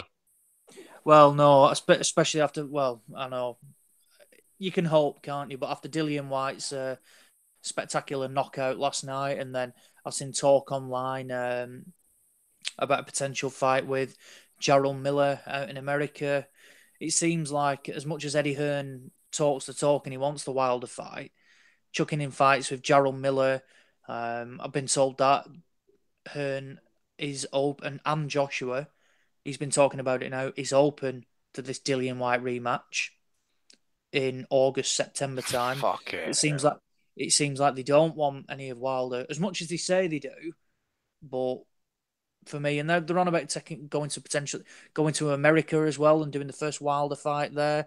It makes sense then if they're going to put him in with Jarrell Miller, go in with Miller, get rid of him. We build it up even more. Always wiped out the big baby Miller, and then set up for the Wilder fight. But for me, it has to happen next. There's no reason why it shouldn't. Joshua's the biggest draw in boxing, so money is not a problem. Money is not an issue whatsoever. There'll be cash coming in from absolutely everywhere to line everybody's pockets in boxing.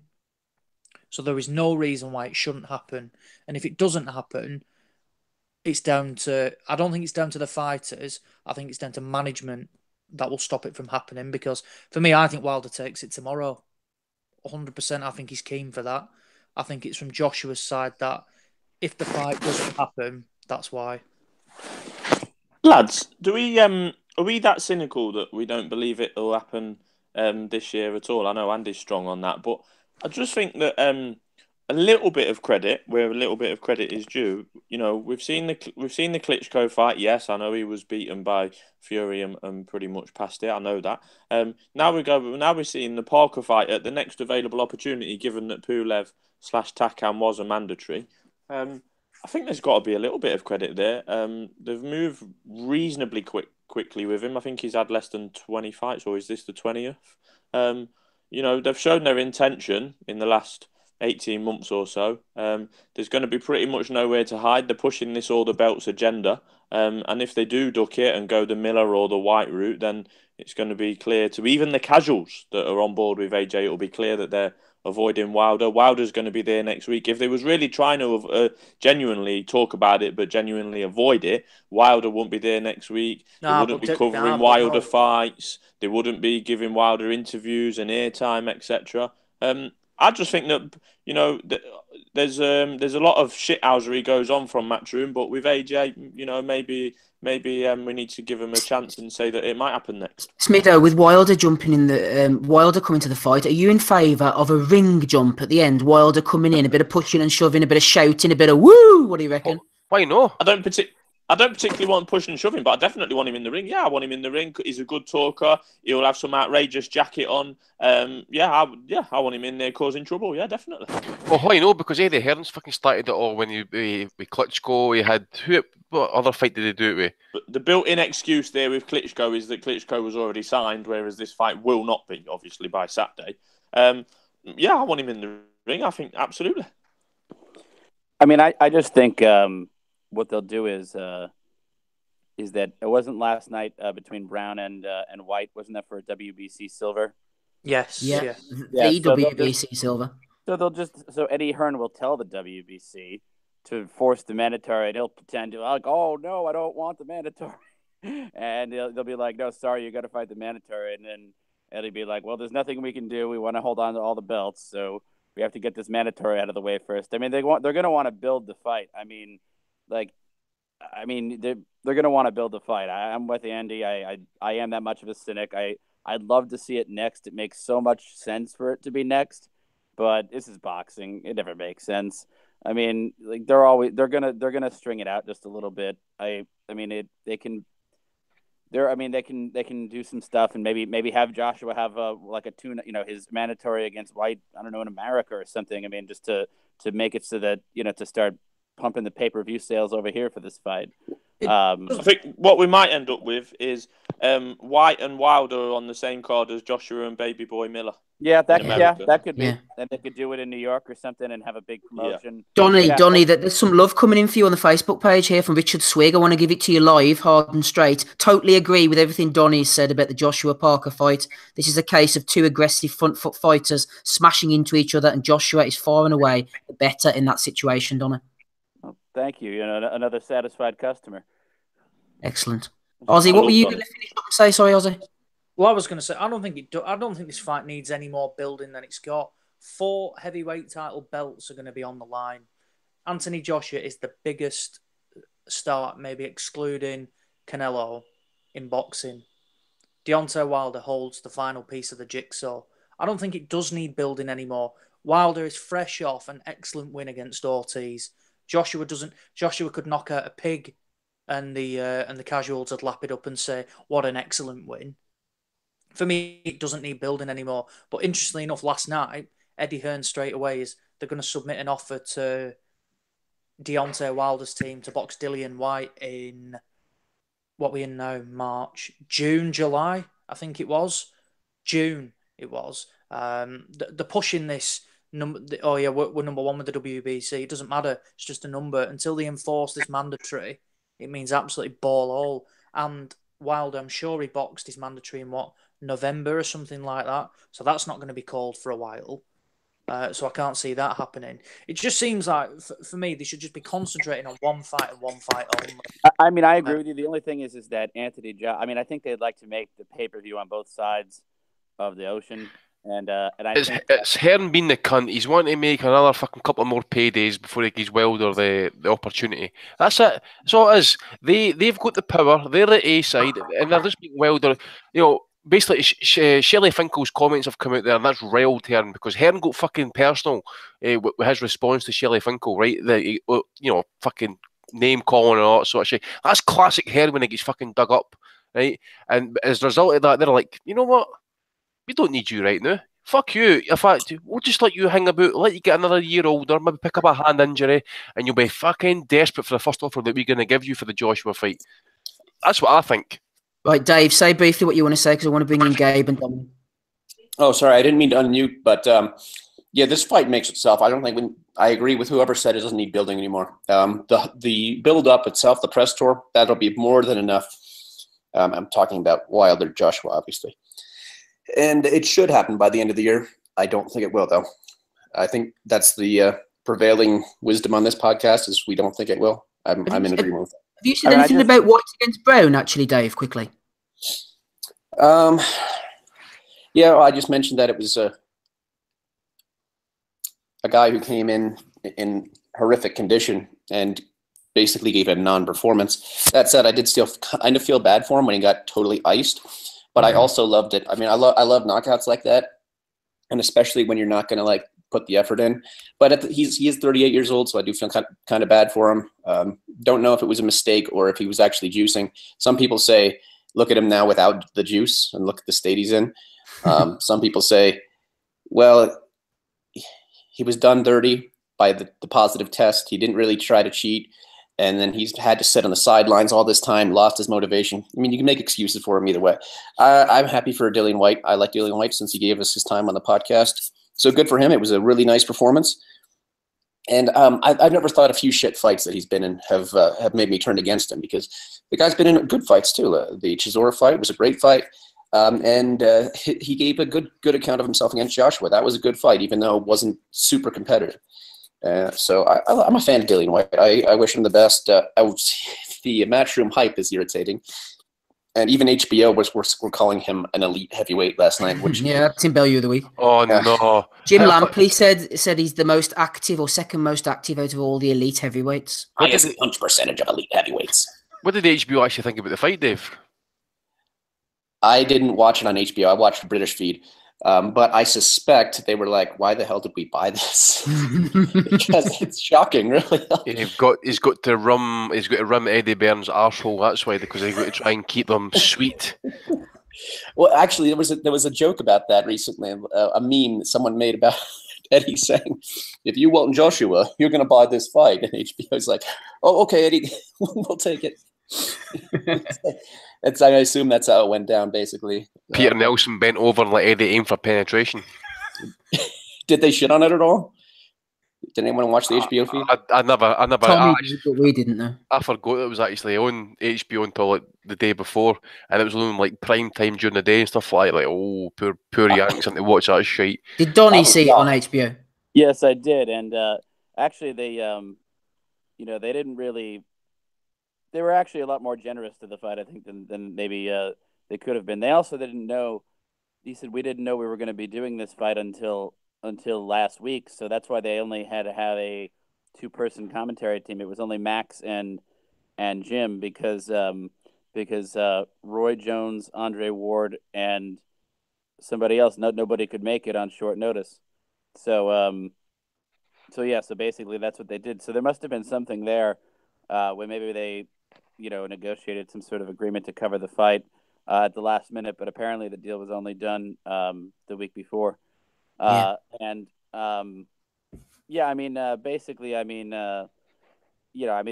just I think they were crediting White more than anything and not really talking about how out of shape Lucas Browne was. So that's pretty much what went down. Yeah, I think our colleagues in HBO are looking at White, rightly so, as the fighter going forward. They're going to be doing more dealings with, so they're getting the hype in there quickly because they could see that big fat shit Brown has no future at all. Donnie, briefly. Yeah, well, I think that I think that the fight could be next. I mean, there's a possibility that it could be. The only reason why I think that they want to string it out a little bit is just because I think that they would like to have Joshua fight in America once before doing this, so that they can really, pump it up as a pay-per-view over here as well. Because right now, to be honest with you, I'm not sure that it is. I mean, it could be a pay-per-view, no problem, but I'm just saying I don't think it would sell tremendously well because Joshua's never fought here before. And, I mean, boxing fans know him, but, I don't think casual fans do. And, doing the kind of thing that they did when they brought GGG to America, doing something at the Garden or something would be, I think, a step in the right direction to making it a pay-per-view over here. Now, personally, I could give a shit if it's pay-per-view over here. I prefer, obviously, that it's not. It'll be free. But, I mean, I think that they want to build up that potential pay-per-view market here for that fight. So I think you're going to have an interim in the middle, and like Adam suggested, I could see Miller Joshua versus Miller and White versus Wilder maybe on the same card at Madison. Makes sense in New York, doesn't it? Yeah, Madison Square Garden. That would do it, and then they could fight each other next as long as no disasters happen. Yeah. Right, let's do this systematically. Dominic, you get your vocal cords warmed up. I'm coming to you shortly. Andy, you get swatting up on Kevin Barry's coaching career because I've got a question for you on him very shortly. Before we come to both of those guys, let's see how Gabe's sounding. Final try of the night for you, Gabe. Tell me about Joshua Parker. How's it going to go down? I think it's going to go. Well, how's that sounding first off? It was still a bit sore throat, Dalek, I'm afraid. Fuck.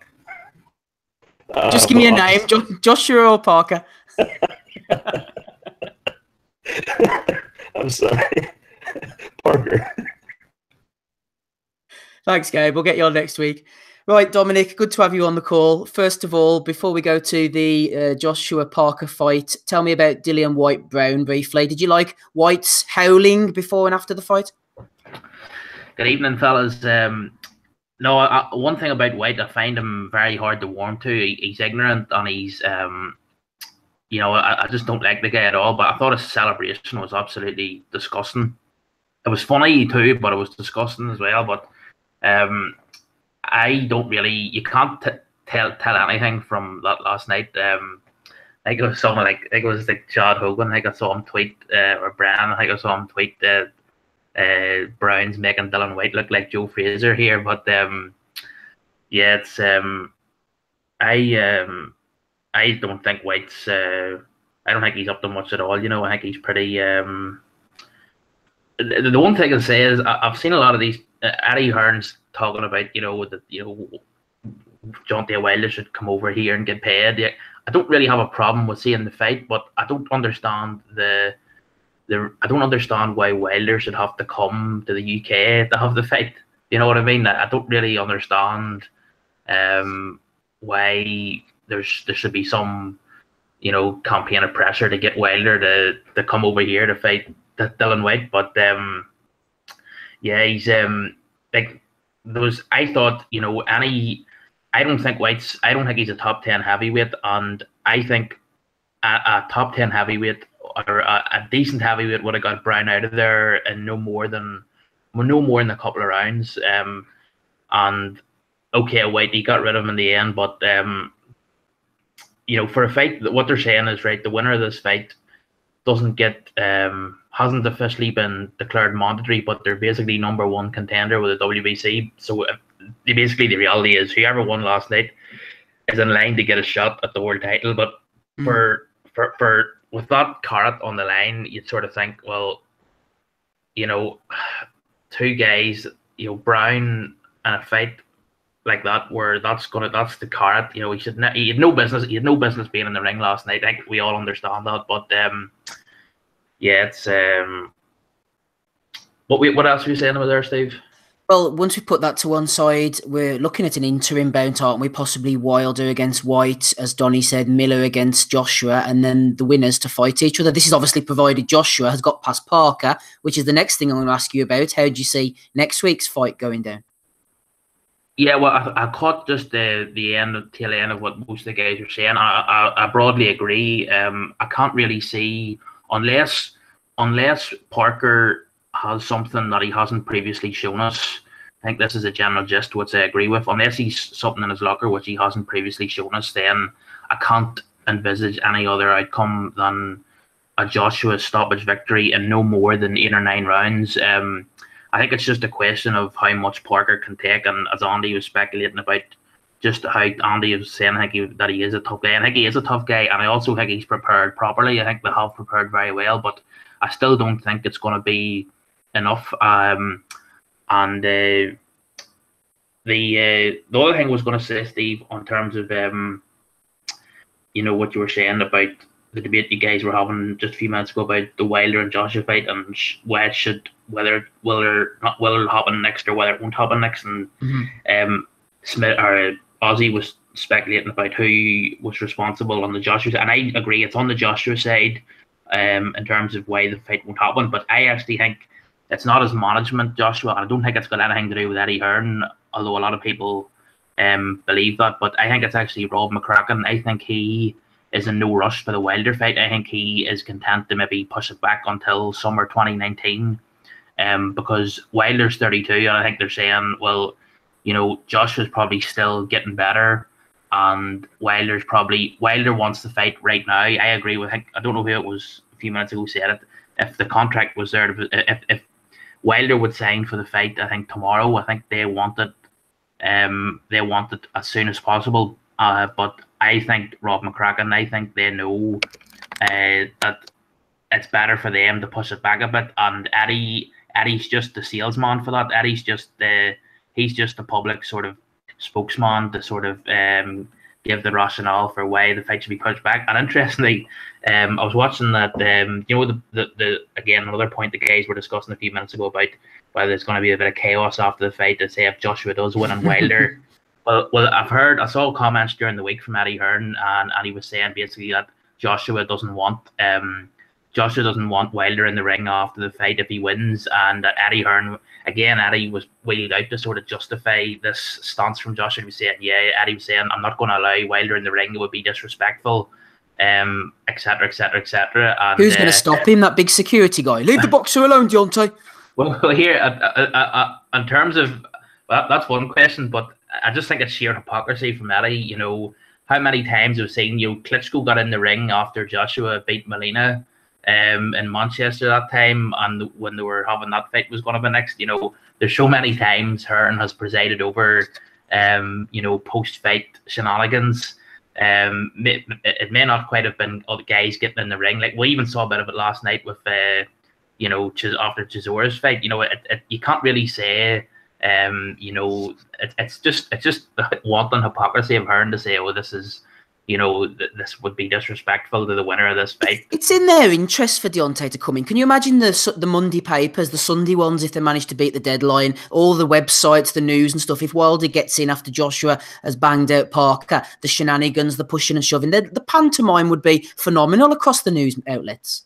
It would be, and it also, what that does, it makes you think, well, if they can't understand that, the point that you just made there, if they can't understand the value of getting Wilder in the ring, and Wilder, I think he's hilarious. Like, when he comes out with a wee rhyme, he says, "I know I'm the best. Are you ready for the test?" and all this here crap, and it would be brilliant. But that makes you think, if they don't want that, there's a reason why they can't. They're almost deliberately blinding themselves to how valuable that would be in terms of making this fight more lucrative. And it's the bottom line is I just don't think they want it right now. I think people in Joshua's team, I think McCracken is probably, I don't think he's in a rush. I think if push came to shove and the fight had to happen next in McCracken, he would believe Joshua would win the fight. But I think it's just the case they want to be really sure. They want to be if there's an option of a fight with like someone like Miller in between, and then White after that, they're going to take that because Wilder's 32 and he's injury prone as well. Yeah, he's injury prone. He's the one who he doesn't have as much time as Joshua. So it's going to be interesting, but I can't see any other outcome but a Joshua victory. I mean, he could get him out of there early, but it all comes down, I think, to how much punishment he can take. He is tough, but I don't think he's going to be tough enough to see the final bell. No problem. Stay on the line for as long as you want, Dominic. We are going to be going on to the undercard very shortly. A couple of points just to clear up before we do so. Firstly, Ozzy, the referee, Giuseppe Quartarone, an Italian who I've seen in the ring many times. Can't remember any specific examples, unfortunately, but he has overseen bouts involving Scott Quigg, Martin Murray and Enzo Maccarinelli, and he's done one heavyweight world title fight before, Ozzy. And I say world title in the loosest possible sense. He refereed Alexander Povetkin's WBA regular title victory over Cedric Boswell in 2011. What do you think about this guy? A fussy Italian possibly could be a recipe for disaster, Ozzy, or we're just going to have to see what we get? To be brutally honest, I couldn't really care. The referee's been named. It's obviously been agreed. Just looking over his past few fights, he's done EBU. He seems to referee at the top level, like European and above. Oh, is that Lo Celani had recently?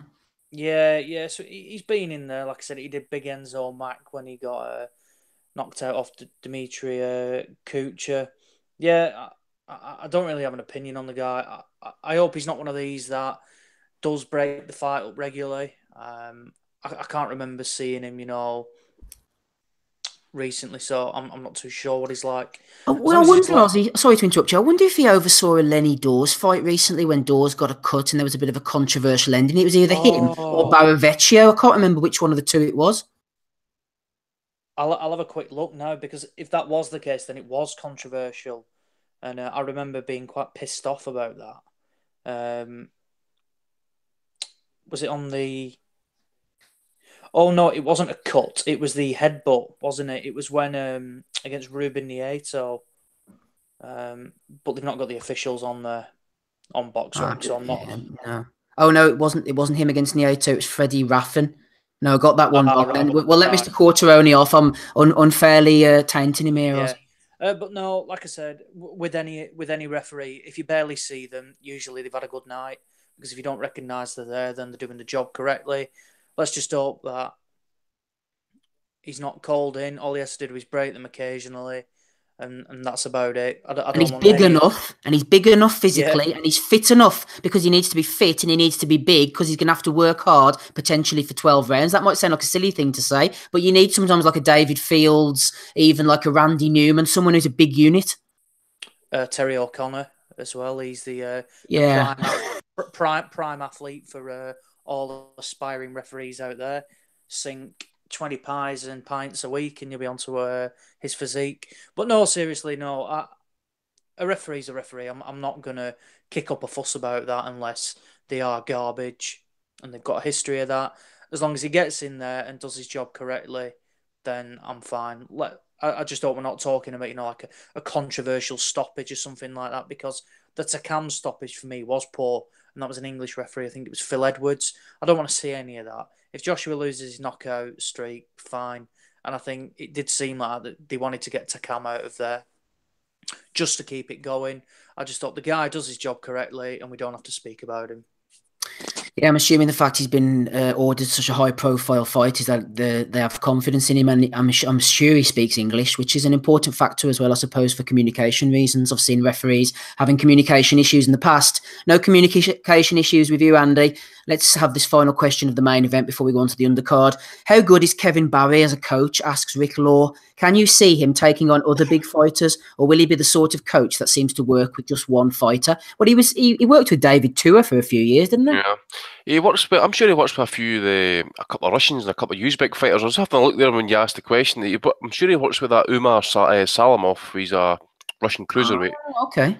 He's based in I'm sure Barry stays in Las Vegas. I'm just according to Salamov's record that he stays in Las Vegas. Yeah. Does a lot of work in Las Vegas, I think, and of course he was a former pro himself. Andy fought Holyfield. Fought Holyfield in amateurs. Got a DQ win, which was actually bullshit. Actually, should have lost that fight. He worked with, I don't know if you remember, the big black heavyweight. He fought Dominic Bruswell. Ogono. Yeah, he trained him. I don't know if he still does. He trains Gayat Aimedov. He's he's based in Las Vegas. He's a Uzbek fighter, and then you've got Razvan Nazarov. I think that's how you pronounce it. He's actually promoted by Shumenov as well. Who, by the way, Shumenov was actually trained by Kevin Barry as well. So maybe it's an interesting tie-in here. Maybe Shumenov doing this promoting. He's getting the fighters for Kevin Barry.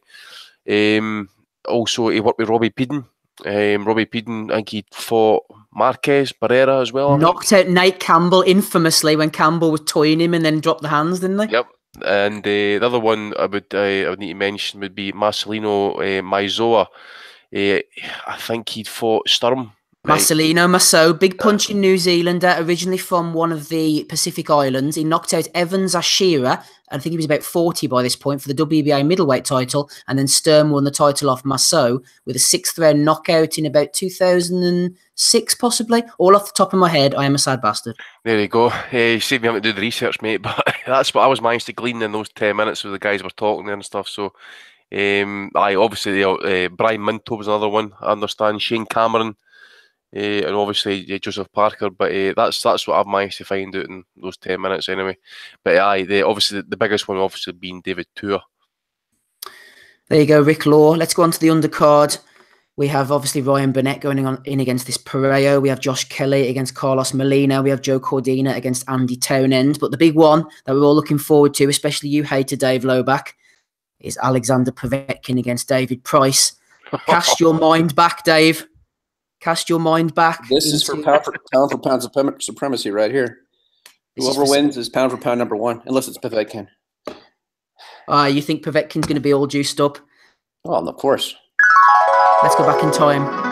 David Price, Dave, against Christian Hammer, was it 2017? The fuck was that? The comeback was on.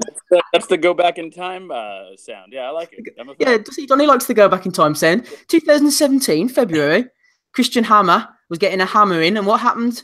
Mr. Lowback, Price, gassed out as usual. That was brilliant matchmaking by his team too. Hammer was a guy who'd mixed it with decent level, but he couldn't really punch, and Price should have been able to deal with him, and it still couldn't. So it's pretty sad. What's going to happen then? It'd be funny if Pricey knocked out Povetkin now that he's not on the juice anymore. I would love if Price knocked out Povetkin. I think most of us would.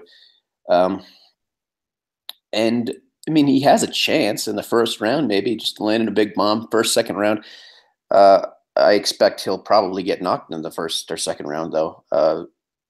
It's only a matter of time, isn't it? There's really only a puncher's chance for Pricey in this one, and even that is probably less than one. Dave, you don't sound too enthusiastic about this, man. No love for Joe Cordina against Andy Townend. Come on, give me some enthusiasm. I don't even know who those guys are. Well, actually, you know what it is that Dave is still preoccupied with White versus Brown. And by the way, I'm not talking about the fight last night. I'm talking about the struggle that happens when he's skiing and he has to take a shit. I thought you were about to make a race joke. I'm actually annoyed that Josh Bulatsi still hasn't got an opponent yet. He's still fucking TBS. That's shocking, man. I mean, all the guys that he's got, I really do think he could be the goods. And he's still fucking fighting TBAs, man. What is this, a 6-rounder he's going to be fighting? And then, is it Josh Kelly? He's getting the paedophile or the sex molester guy, whatever his name is. Carlos Is that definitely him? We don't know. How's he getting over if it is him? I'm not sure, mate. But I know that's the reason why he got deported from America, because I don't know if he got convicted or if it was a later on complaint. I'm not sure. I don't know. I suppose he has feelings too, Dave. What can you do? Anthony Fowler just fought, obviously won yesterday, and he's got another TBA scheduled already. But the level he's fighting at. Come on, tell me about this undercard then, Andy. Starting with Povetkin Price. What's looking out for you? I mean, I'm not really that fussed about the Burnett fight, to be honest. I'm trying to remember who's been fighting again. Is it some... Excuse me, Yonfrey Pereiro, 21-2-1, no less. Oh, okay. Never heard of him, but best of luck to him. I'm not wanting to go right balls deep on Burnett, actually, but that guy, he's ducked at least 2 opponents now. He's clearly ducking Tete.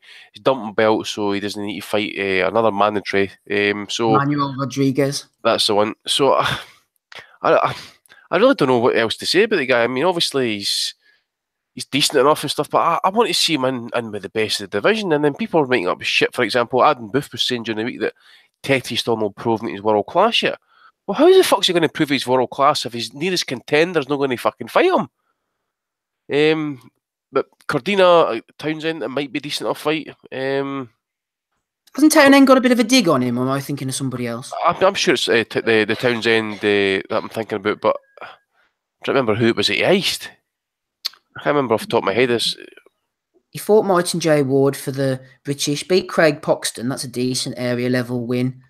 I can't remember. I know he had a couple of knockout victories recently or whatever. But he beat Femi Fain-Tola. There's a name from the past. Sorry, Andy, carry on. No worries. I say I'm disappointed he's not got an opponent. Crawler's fighting I don't know how many rounders he's fighting, but he's got an opponent, Edison Ramirez. I don't think I've actually seen this guy fight before. I don't think. Maybe I have. Just have a quick check at his record here. Zambrano. Nah, I can't remember off the top of my head, but Povetkin, Price. This is dangerous, man. I mean, Price, best luck to him. He always kind of says what levels on and stuff, but Povetkin, even at this stage of his career, he's kind of washed up Povetkin. He's off the drugs supposedly, but you still think it's about levels at the end of the day. And Povetkin should have enough about him to get the knockout here, and it could be evil. And to be honest, I hopefully nothing happens to Price actually, because he's had a lot. As you know, the 4 knockout defeats, the 4 defeats he's got, they're all by knockout. This might be a step too far. The Tepper one was vicious. Povetkin, we know, has got a great left hook, and if he does land it like Tepper did, it's going to be a light suit, unfortunately. Whose idea was this fight, and how both the WBO and the WBA are sanctioning this shit for their WBA Intercontinental Heavyweight title and the WBO International Heavyweight title? Price is coming off Kamil Sokolowski, a 6-rounder, which he won on points. And that's his only fight since being beaten by Hammer. What the hell is this? It's because I think it's a chance to get Povetkin out. He is WBO #1 ranked contender. So I would probably suggest, or probably not suggest, I probably think that he will be called as a mixed WBO mandatory. So he's going to have to fight the winner of Joshua Parker at some point. Again, it might be Povetkin. He's been kind of like hanging around, failed drugs tests and stuff like that. So I don't think he will want a payoff. I think he will want the fight. Same goes with Pulev. It was disappointing he pulled it, but it would have been the same. I just think Povetkin's too undersized somewhat for a guy like Joshua. I think he'll get wasted as well. Thanks, Andy. Don't forget, you're still listening to the guys on the panel here: Andy Patterson, Ozzy Smith, Donny, Dominic, Dave the Hater, Lowback. We've lost Smido, we've lost Gabe, but don't worry, we shall soldier on. Okay, Dominic, any quick snippets off the undercard that interest you?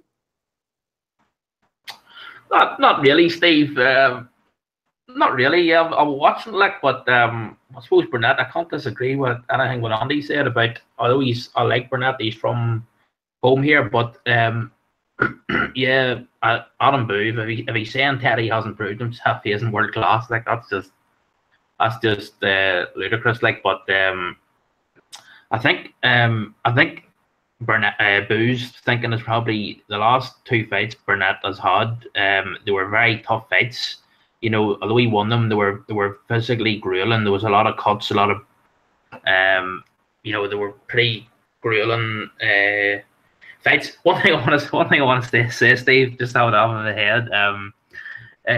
Dave Lovac there was saying earlier about, you know, he really likes those sort of knockouts, like the knockout last night with White and Brown. And I was just thinking, B-Hop didn't have many of those sort of knockouts, did I? Savage. Dave's not biting. He's absorbing the hate. Dave's took that one on the chin. Anything else, Dominic? Solid set of whiskers, Dave. He's not listening. Do you know what I have to say? Actually, I want to say actually not next weekend's on the card. Last night's on the card. I was very impressed with this guy Ritson. I think this guy is someone to watch. You know, I think he's a lot of people were criticizing him last night, saying, "Oh, he's just like a battering ram, that this isn't going to work past British level." But I actually take a different approach to it, because if someone comes out like Cardle comes out like that in the first round, you've got no option but to, you know, roll with it. And in a sense, you know, if someone's imposing that type of fight on you, you have to sort of it's very difficult to sort of try and do what you normally do, your normal ease yourself way into the fight. You sort of have to you have to front up to it. And I thought he was he got his defense very tight. He got the gloves up, and he's got real formidable natural strength, and he looks like he's a genuine puncher. You know, he's not too heavy on the top around the shoulders or anything. He's sort of loose up top, and that's the sort of typical sort of puncher's physique. And I think he's going to be very interesting to watch, this guy. He's at lightweight, so I mean, who else is there on the domestic scene? He's got Paulie Highland. Yeah, we were saying that earlier. And I wouldn't fancy, especially if he's going to have to go over to Newcastle. I think this kid's you're holding the tail of a tiger with this kid. I think he's already fringe. He could handle himself at like a sort of fringe world class, even past European level. I think he's that good already, and But obviously, it would be stupid to sort of rush him into that. But I think he's past. I think he's better than. I think he would stop either Sean Dodd or Tommy Coyle. I think he would stop either of those in say 4 or 5 rounds. And I think he's definitely going to be one to watch. Yeah, we'll keep an eye on him next week. A prospect that I've been quite high on, but he doesn't seem to be doing too much these days. Ryan Martin, 20-0 on Tuesday night, goes in against Luis Eduardo Flores. Would like to see Martin moving forward.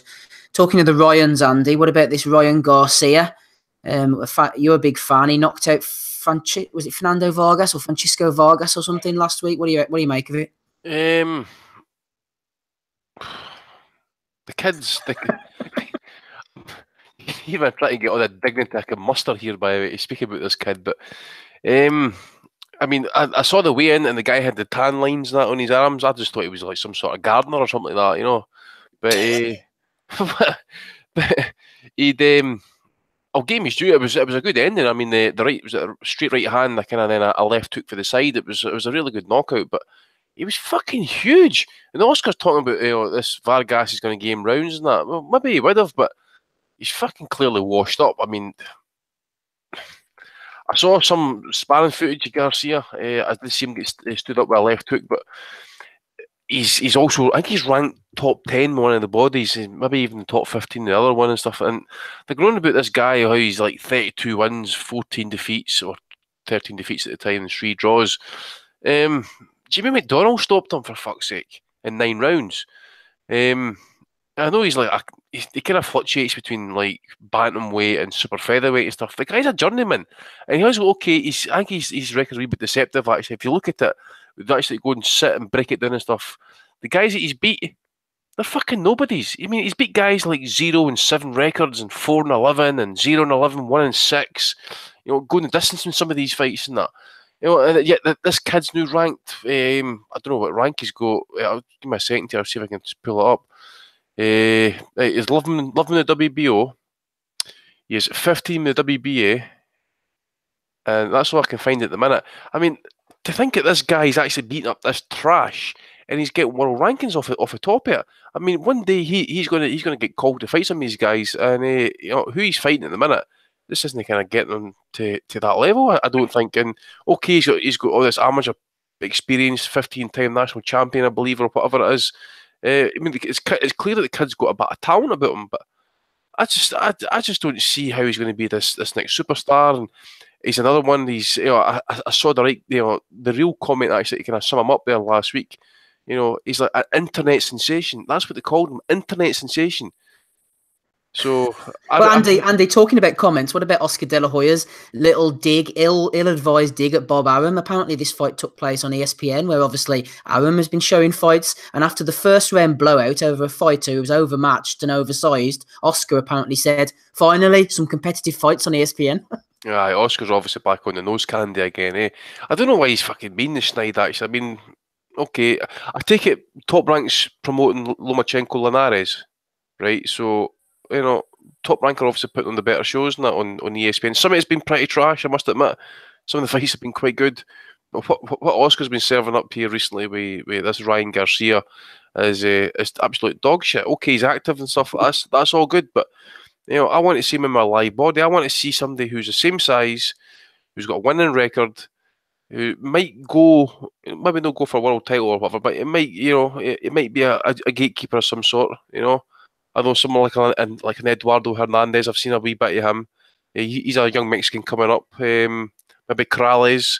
You know, I know he'd lost his title in the scales and stuff. But you know, fights like that. If you're telling me, if you try to sell me or try and tell me that this guy is going to be the next Oscar De La Hoya or whatever, next world champion, then I've got the right to demand that I see him in with fucking good opponents to fucking prove that. So until that happens, he's a wee dick. So I've got absolutely no fucking, you know, maybe the hype train might come and I might get on it at some point, but who he's fighting doesn't justify any of the hype, and it does not certainly justify the world rankings that he's getting. So it's further proof again that it's the promoter that you're with and the manila envelopes that you hand to these fucking organisations, because who he's beat to get these rankings is not deserving. But again, this is boxing, you didn't get what you deserve. Sounds like a resounding thumbs up for Garcia from Andy. Donny, what do you think? To be honest, I mean, I agree with what Andy's saying. I mean, the only thing I think he's failing to understand here is that the kid, I think he just turned 19 years old. And, you know, I mean, yeah, he may have done all right in the amateurs, but how long of an amateur career could he have had? He's been a pro for, 2 years? So, I mean, he basically turned when he was 17 or 18. You know, I mean, got to give him time. I mean, yeah, he looked huge in the ring. In other words, huge for the division. But you could look at his body and you could tell that he's obviously got a frame to fill out there. And, you know, as time comes, that will happen. But you're right. I mean, of course, the hype always precedes the actual results, especially if you're a big ticket seller, which apparently this kid is. And, you know, they panned the crowd last night. And for a guy with his record, seemingly selling out an arena, a small arena that, you know, and it seemed like the crowd was really, really behind him. You know, it obviously, you know, a promoter sees that there's a lot of potential there and they're going to start talking him up even before maybe some of the achievements have gotten there. But a lot of people have said good things about him, and I'm just going to keep an open mind. And also keep in mind the fact that he's only 19 years old. Garcia, shit, says Donny. Right, let's move on. Joseph Agbeko's still boxing. He's going in against 15-0 Fred Kiwalabie in Ghana. It's in the Mission GA Park School, not in the prison canteen, unfortunately. The vacant African WBO titles on the line. For anybody who cares about that type of thing, Ozzy, we didn't get your point of view on the Joshua Parker undercard. What's sticking out for you?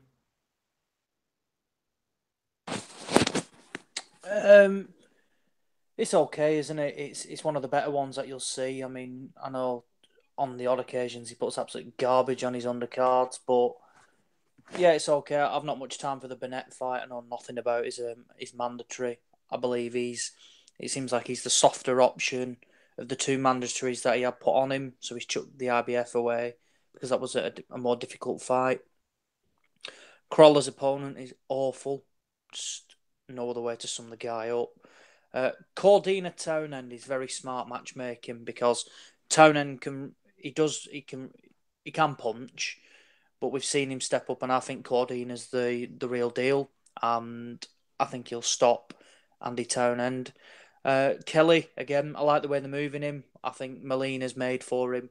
Don't think he'll cause him any problems, but it's an excellent step up, and I like the way they're moving him quickly, not messing around with any of these tin cans. They're going for the more experienced people that they can learn of.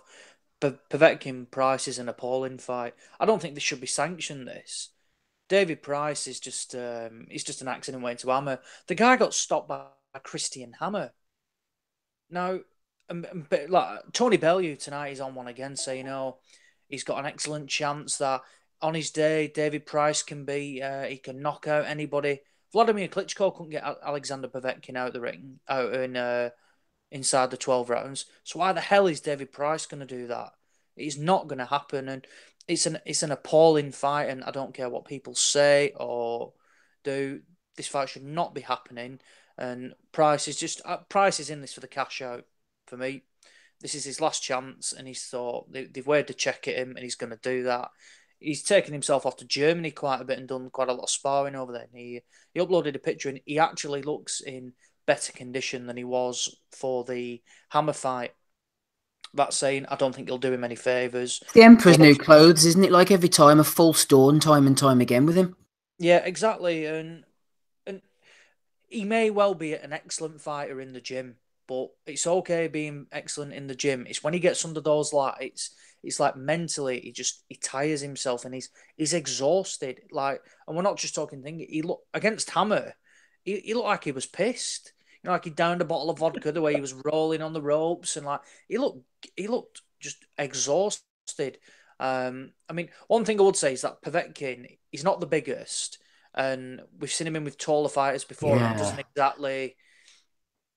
It's not easy for him, but Price hasn't got a chin, and I think it's only a matter of time before that ends early.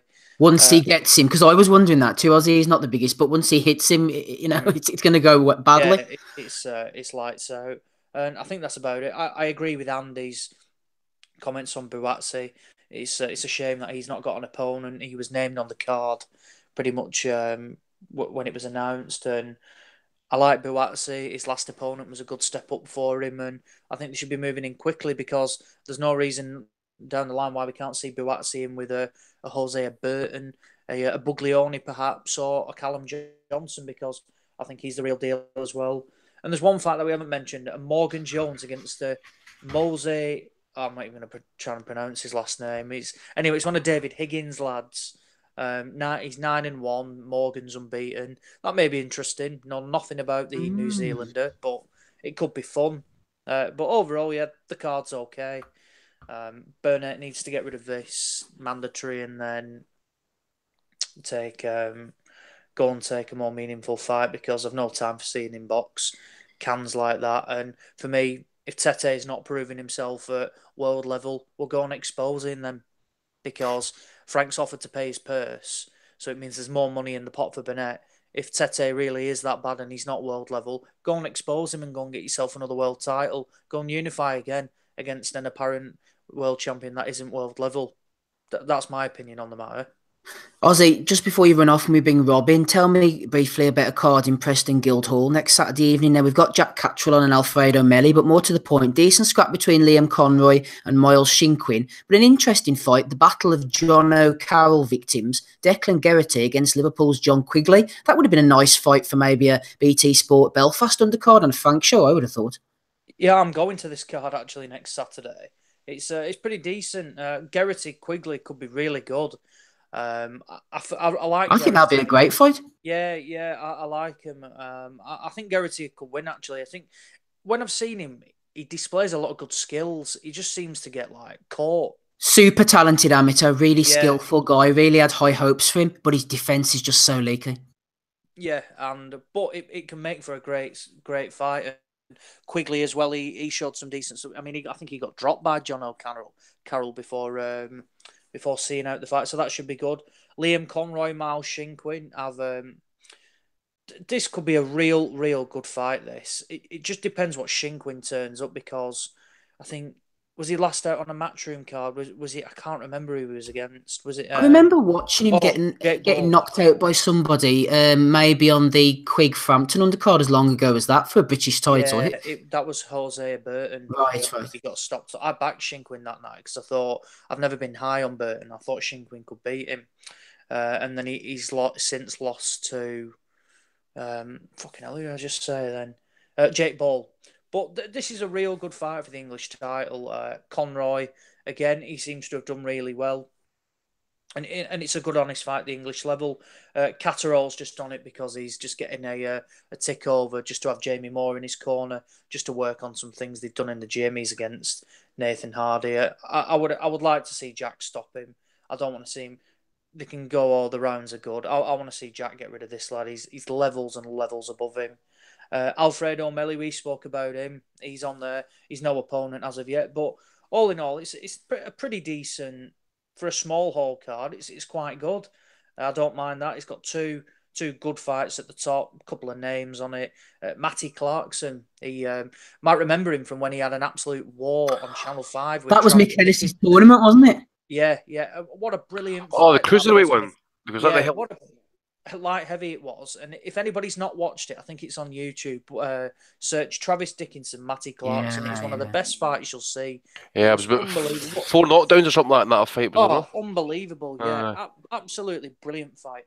He's making a return from injury. I think he's had perhaps 3 years out the ring. So no, it's the Brave, because as much as these small halls have got to sell tickets, and whilst it's not a direct competitor to Anthony Joshua, a lot of people want to stay in and watch his fight, and they might not want to go out, but they're putting a show on, and it's one I'm looking forward to going, really. Like, Jack's a friend of mine, so I'll always go. But no, the 2 main events are excellent. I'm looking forward to them. Another quick mention for Robbie Davis Jr. as well. He's boxing next Saturday at the Echo Auditorium against Michelle Sirowatka. Sirowatka is the one that beat him on yes. ITV. It was on it was on an ITV undercard. I think it was a Eubank Jr. Quinlan or something like that. So I know Robbie Davis Jr. had a lot of problems, personal problems at the time, and his dad, who has since passed away, and I think he had a real bad illness.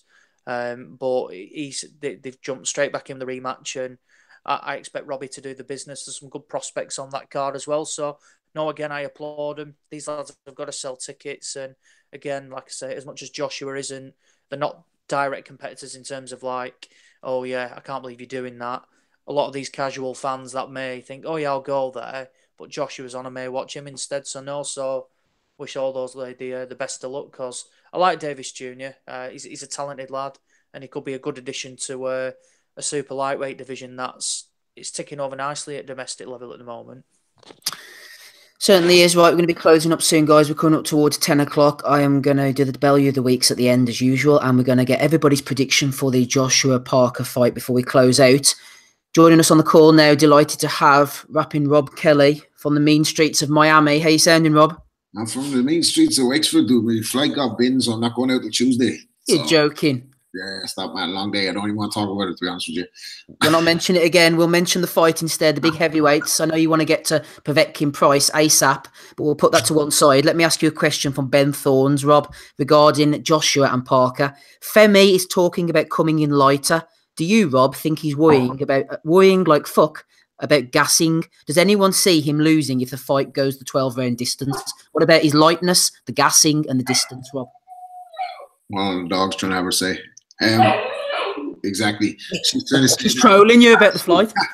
She's trying to say that if he's any way smarter than this intelligent fighter like they say he is, and he's ages your thinking fighter and all this, and he want to be thinking about the last two performances where he did blow the gas like wouldn't he? So maybe he's purposely, and everyone's been saying he's too heavy, like with all that muscle on him and all that. So maybe coming in lighter, he's taking Parker serious, like, you know what I mean? And we might see the best of him, but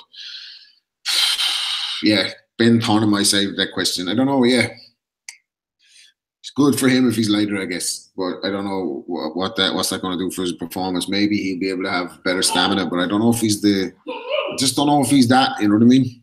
Don't know if he has that. Like, Rob, sticking on the heavyweight theme, did you manage to catch the two behemoths last night? I did. I saw it there when I came back. I've been harsh on DILLIAN WHYTE, exactly. I've been harsh on DILLIAN WHYTE before, like saying that, you know, his IFL career has helped boost his profile to get him there because he really hasn't, like, you know, his biggest win is a loss, like, really, isn't it? Like, so, but last night, like, he came in live, and I heard him say during the week as well that, I heard him saying in the week as well that he was been outside the venue himself selling tickets on fight night and all that. So in a way, you have to respect that. He's put himself right in the mix, like, thought Lucas Browne was very poor though, like, not taking on away from him, thought he was very poor, like, bad condition. I'm sure you have mentioned, like, inactivity, off the gear. But White busted him up. He did what he's supposed to do with him if he's going to be in the mix. Like, he has to do that to Lucas Browne, doesn't he? Like, so he's done his part. It's up to whoever now if they're going to try and make this Wilder fight. I don't really want to see that fight first. Like, I don't see why he can't wait around and fight the winner. You know what I mean? Like Joshua Wilder when that one happens. If it happens, right? But would you write DILLIAN WHYTE off against Wilder? See, I wouldn't, because I think Wilder's that vulnerable. Not on what he showed last night, like, but that's the first time he's been in shape, it looked like, in a fight. And first time he's been throwing these combinations and stuff. He's been talking about being a boxer and a mover and all this. Because against Salinas, he was poisoned, like.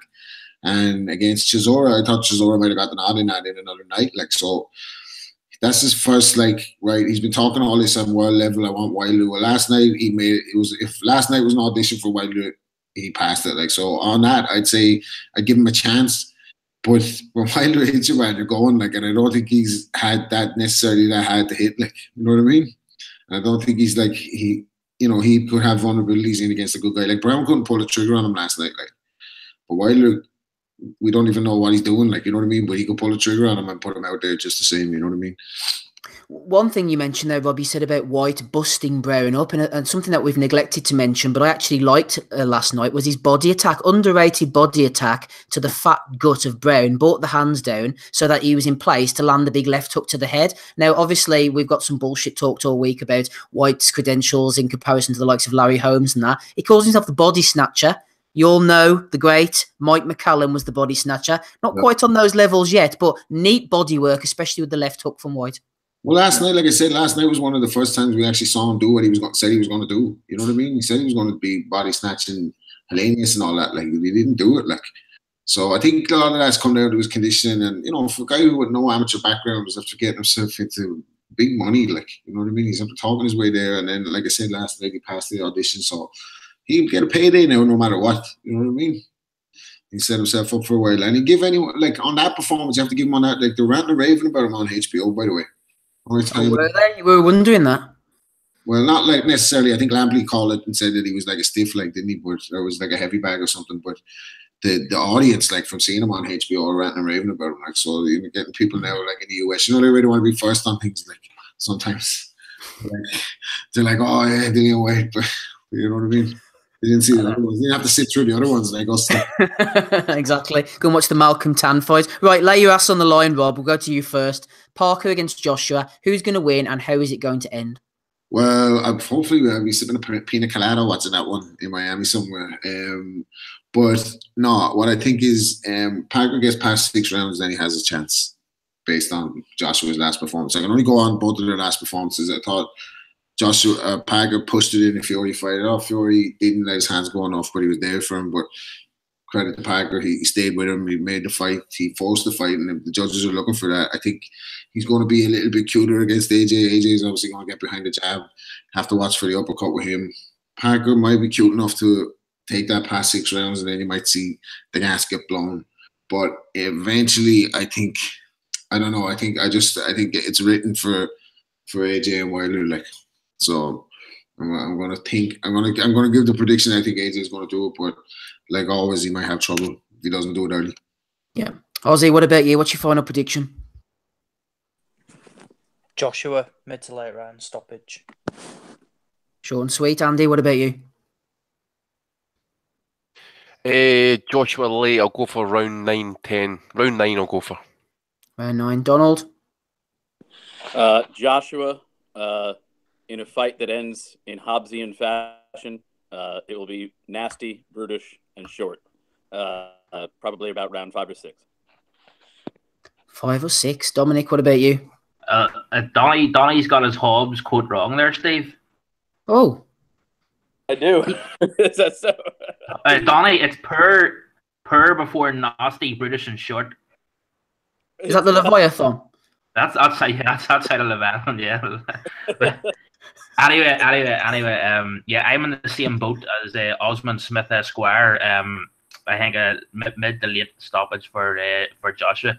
And I'll tell you this here as well, Steve. This is what I wanted to say at the start about White. Do you know who I think would beat White now? Who? This might be a big shout, and I might be inadvertently nominating myself for Belly of the Week here, but I think after 2 or 3 fights, I would back Joe Joyce to beat him now. Okay. I would. I could see it. I'm going to put Joe Joyce up for Belly of the Week actually as well. Oh, you might have to put Dominic up, but we don't know yet. But when it comes to predictions and things like that, I think it's always off limits because we can all be wise after the event. Anyway, Dave, what about Parker against Joshua? Didn't you say 4th round KO or something? Nonsense. I said I think it'll go to points. I think this is going to be the first Anthony Joshua fight that'll go to points. Although Carlos Takam should have gone to points. That was a shit stoppage. And we might get a shit stoppage again. I don't know about Quarterone. But anyone can fuck up, especially when the pressure's on him. You have the Anthony Joshua fans screaming. You have Eddie Hearn whispering in his ear, possibly. Not accusing anyone of anything specific, but you know how it is. Officials can be swayed by these things, whether it's just subconscious or actively bribing. But yeah, I'm gonna say Parker is rugged and tough enough and experienced enough to gut it out and last the distance. I think how close it is could be debatable. I'm going to probably say it'll be about 9-3 Joshua. I hope it's closer, and hell, I hope Parker knocks him out. But I don't think he'll be able to. I don't think he's got the power. I don't think he's got the gas tank himself to really go for the finish late. He can stay in the fight late and he can throw punches late, but I don't think he can put the combinations together late that he needs to get this late finish. So I think it's going to be Joshua's going to use his size and range, and that will decide most of the rounds. So Joshua points 9-3. I think it was Smido said 4th round. I'd be inclined to agree with you actually, Dave, but so we're not all agreeing. I think that Parker will get further than a lot of people think, but I'll say about round 11. Parker will be tired, he'll be flagging, and Joshua maybe similar to the Klitschko fight will get his second wind and knock him out around 11 or 12. I'll go for 11, but I do think that Parker will push it, and I wouldn't be surprised, as Dave says, if he did go to points, because I think this guy is a little bit tougher that maybe some would take into account. Right, what else have we got? That is just about it. Let's get on with the Bellew of the Weeks and then get the hell out of here. There's about 100,000 of these, so you may strap yourselves in. Pour yourself a drink, Rob Barnett, and get ready for the ride. Put the heater on. Let's go. DJ Boxing Blog has nominated Max Kellerman. Parker is like Mike Tyson when he's overmatched, said Kellerman. What the fuck is he talking about, says DJ Boxing Blog. This was Max Kellerman on the Yahoo Boxing Pod. Joseph Parker is like Mike Tyson when he's overmatched. We have Nick Wass has been nominated by Chad Hogan. When Dillian White does beat Brown, the bum squad will duck Dillian again, says Nicky Wass. Adam Abramovich says, I have a feeling that White-Brown is going to be a very interesting garbage fight. And Daniel said, do you think Wilder's fights are all garbage? White's a better boxer than him. And our friend Chad Hogan nominated him. Now, this is a good one. We're getting to the meat already. Talk Sport Drive, as Babs_SP says, the AJ fight week is clearly upon us. Talksport Drive, this is basically a former cricketer called Darren Gough and the human form of clickbait, Adrian Durham. They put up a poll. Since Muhammad Ali, who is the greatest heavyweight boxer? You could vote for Mike Tyson, Anthony Joshua, naturally, Lennox Lewis or Vladimir Klitschko. What do you think about that, Andy? Where does your vote go? Maybe Joshua, the best since Ali, you think? He's the best since Ali, mate. He has the wins to prove it, like. He's got the wins, he's got the jab, he's got the chin, he's got the foot movement, he's got the speed, stamina. The guy's just, he can do no wrong, you know, and he's, you know, I'll leave the other stuff alone now, but best heavyweight of all time, got to be Ali, baby. Yeah, Talk Sport, stick it up, yeah. Right, Prime Jeff has nominated Larry and Simpson. Every week we seem to get something like this. There's quite a few Gervonta Davis fans around. Mr. Simpson says, Gervonta Davis is the best boxer in the world now. I don't care what anyone says. And he got 21 likes. The truthers are out there. John Taylor has nominated Billy Hoyton. I'm not sure about this Mr. Hoyton character. He's been nominated a few times. He seems to think he's a bit of a troll. John Taylor himself has been nominated by Chad Hogan. We're going into meta here, everybody. Tony Bellew has got quite a few nominations. He's talking about Ched Evans punishing the girl and blah, blah, blah. Patrick Appleton nominated Tony. I'm not going too deep on this one. Now, this one here could be my vote. The man himself, the knowledge, Spencer, was on a podcast with Dave Allen and another character who's doing the presenting. Not quite sure who he is. Master Knowledge. What was it Spencer came off with, Andy? He said that Dillian White reminds him of Larry Holmes. Yep. No. Wait a minute. Who did he mention? Was it no Jack Johnson? Or was that another fighter he was talking about? I think he's also mentioned Jack Johnson this week. Not to me, but this one that I watched, he said about Larry Holmes. He said there's something to do with the jab or something like that. And then he also mentioned something about... Was it who was it? It was Wilder. He was comparing Wilder to fucking Jack Johnson. you know, unpredictability in their styles and all that sort of shit. The guy's full of fucking shite. I mean, fucking Master Knowledge. I mean, this is the guy that pulled up Tommy for fucking Tommy calling him Master, right? And he goes and uses the same fucking word. He's a fucking balloon. He is a bit of a balloon. Anyway, moving on. Dave Allen was also in fine form, given his top British 5 heavyweights. Brexit Bios has nominated him for that. And a few other fans got involved as well, including Sport and Quotes was given his top 5 British heavyweights. He came off with Anthony Joshua at 1, fair enough. Fury at 2, I don't know if he means Tyson, inactive, or Huey. Number 3, Daniel Dubois. Number 4, Joe Joyce. Number 5, Lawrence Okoli. He's not even a heavyweight. So thanks for that, Sport and Quotes. I'll come to you next time I need some sport or some quotes. Patrick Appleton has nominated Tony Bellew again. He's going on about rapists. He's going on about this and about that. Give it a rest, Tony, will you? For goodness sake. Carl Frampton is working out hard at the moment. Mark Cully jumped in and said, you and Anthony Joshua would be a great fight. Charlie B nominated him. He'll come up to a Joshua's knee. Well, we have another one coming up in a minute for that. Dominic Henry has nominated Mark Tibbs, talking about Dillian White. His skill set is second to none. None of you have seen it yet. Well, you know what? Maybe Tibbs was right after last night's display. Porky Russ has nominated Sarah Slade, looking for some AJ merchandise. Tony Bellew has been nominated from Richard Shamer. The Stug, 1985, he's a regular offender these days, got involved with this Carl Frampton thing and said, who said Joshua should fight Frampton? Joshua wouldn't fight you, Carl, as he's a heavyweight and you are a lightweight. The likelihood of him cutting weight or you putting it on are slim to none. Would be interesting, though. What a legend. He's bringing some logic to the party, Donny. Yeah, like... slim to none. That's why it was so infeasible, yeah. And you are a lightweight. Yeah, thanks for that. Chris Blackman. Now, this is a good one. I couldn't believe this. Well, I suppose you probably can. Chris Blackman has nominated Carl Froch. A Sky pundit, Froch, revealed recently that he hasn't seen the first Triple G Canelo fight. This is Sky's head pundit. Is that true? He really didn't see it. That's what he's claiming. That's what he's claiming. Hey, listen, this is the guy who said Ali was overrated. And he says he didn't like Ali because he didn't like his fighting style and stuff. I'm like, Froch, man. Oh dear. David Nunn has nominated a YouTube video. I haven't got access to it because it's hard to screenshot, but you got involved, Andy, and you put Femi, pound for pound #1. What the fuck? Apparently this video on YouTube has nominated Anthony Joshua as pound for pound #1. I didn't remember that, mate. It's been a busy day for me with this hangover. It looks like you anyway. It was you. Here's a good one. Tony Goodwin. He said, "Good to see you again, Spencer Fearon. You're an absolute legend." And Felix T jumped in and he echoed all of our sentiments here.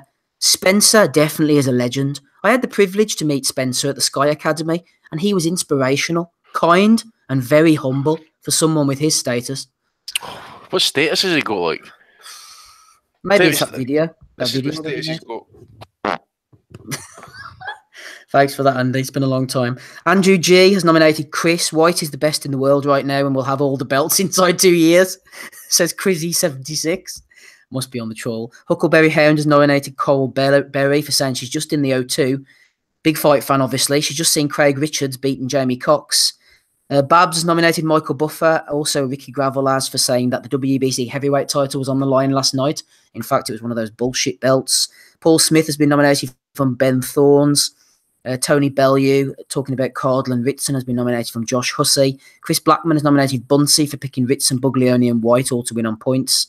Boxing Brave has nominated Eddie Hearn for saying in an IFL interview that comparing Lewis Ritson and Cardle to Hagler Hearns. James Bairstow has nominated MC Craig Stephen for calling the Ambomo Congo filler fight a special attraction. Suppose he had to polish a turd somehow, like, fair play to him. What have we got? Jim Lampley's been nominated by Superior Femi. Dillian White has the second highest punch frequency among the elite heavyweights, said Jim Lampley last night. Chris Adams has nominated Boxing Steel 87 for talking about Anthony Fowler. Fowler's brutal to the body. Not seen anyone attack the body like that since a certain Ricky Hatton. Good job. We're getting towards the end of them now, don't worry. Chris Clary Coates said White will show Wilder for what he is. Hashtag windmill. Turbo Jackson, always like hearing from this guy. Barry Hearn was talking about Dillian White. Dillian White has got the concussive power to put Deontay Wilder away, says Barry Hearn on IFL. Turbo Jackson said, last minute value of the week for Grandad Hearn. Absolute codshite. The White hype train has reached maximum bullshit. A KO win over an upright farm animal does not mean you're KO Wilder. Lucas Brown's an upright farm animal, David. What is a cod shite? Somebody just talks shite all the time. An upright farm animal. I love that one. Fair play. Turbo Jackson's always good value. Keep sending them in. He's like Shep. Do you remember that Shep? Not the Shep. The other one who used to send the funny ones in, Andy. I remember him. He's under a different name now. El Shepo. Oh, right. Yeah, he was good. I wonder what happened to him. Anyway, right. Chris Blackman has nominated David Hay for criticising Lucas Brown's weight, especially after that monstrosity he had to fight Joyce. Javonte Davis and Jamal Charlo are having a back and forth about cocaine usage, apparently. Mohamed Mir has nominated Terence Hazel for saying that Daniel Dubois should fight Luis Ortiz. Oh, dear. Chad Hogan has nominated Daniel Gayler and Australia in general. Pay-per-view in Australia last night, $40. I just blew $40, says Mr. Gayler. Chadders has nominated Javonte Davis. You shouldn't be doing coke a couple of weeks before a fight, says Javonte. No, maybe a couple of months would be all right. Who else have we got? British Boxing Blogs nominated Johnny Nelson. His big bet over the weekend was backing White and Brown to go the distance at 8-1. Chad Hogan has nominated Gary Spike O'Sullivan. If the Triple G Canelo fight is off, I'm ready, says Spike O'Sullivan. And if I've missed you out, I apologise, but I got sent that bloody many of the things. Finally, that's me finished. Has anybody got any nominations? Yep, I've got a few. Eric Gomez, a golden boy, basically saying that, you know, how Golovkin's come out with these comments about Canelo. He says it sounds like there's fear for Golovkin's side, making excuses and stuff. Wait a fucking minute. This is the Mexican fighter who actually ducked Golovkin for fucking a few years before he was forced to fight him. This is a guy who is popped not once, twice positive for clenbuterol, for a drug that's actually been known at the end of PED cycles and stuff, right? And all of a sudden, Golovkin's getting made to look like the bad guy.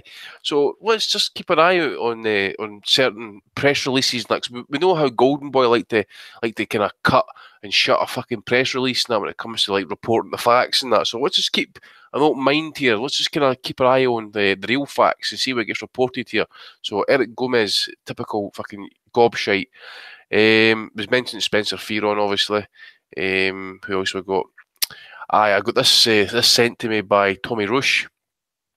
Jamel Charlo was going on about he tweeted something about Javante Davis and stuff, and he says yeah, and him and his brother on coke, right? So Raphael comes back. His promoter won't let him sign up for this fight. He only gets to say fights. If you're a true boxing fan, you know that. He only fights fighters his promoters think he can beat.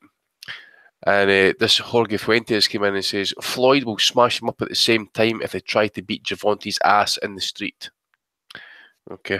Getting tasty. Getting really tasty. WBA president as well. You know, fucking that corrupt bastard. What's his name again?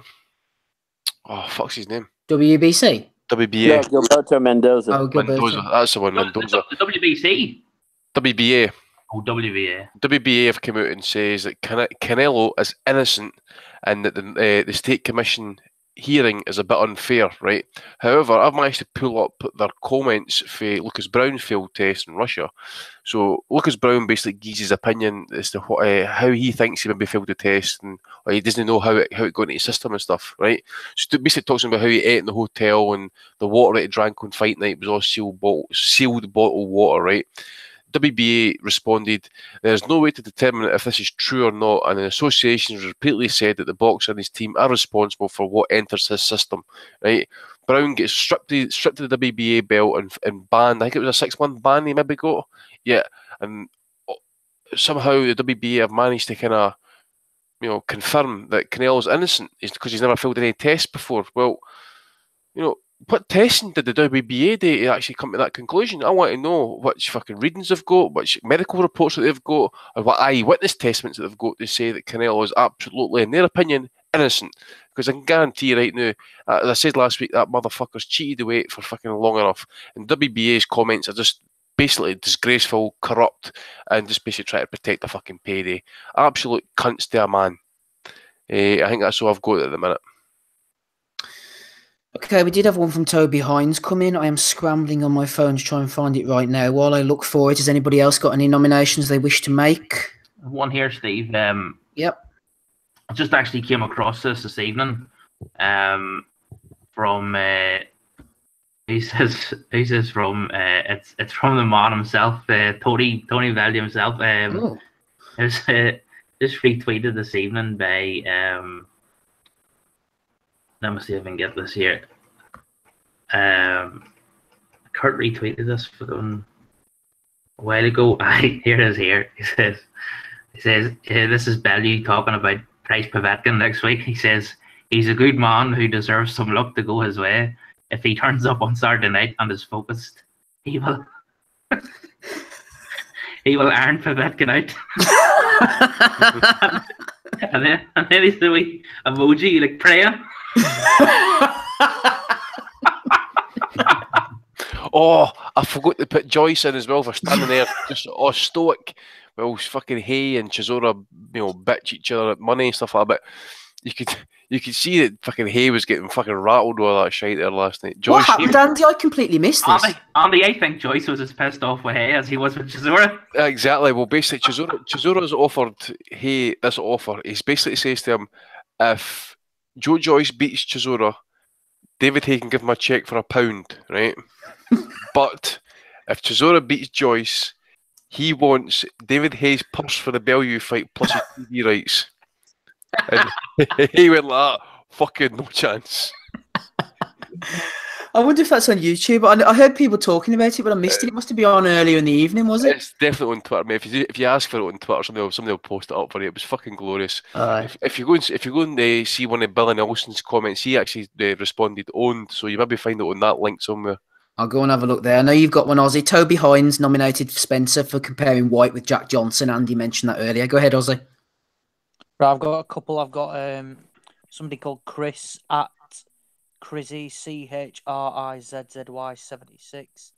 White is the best heavyweight in the world, and he will win all the belts in the next 2 years. And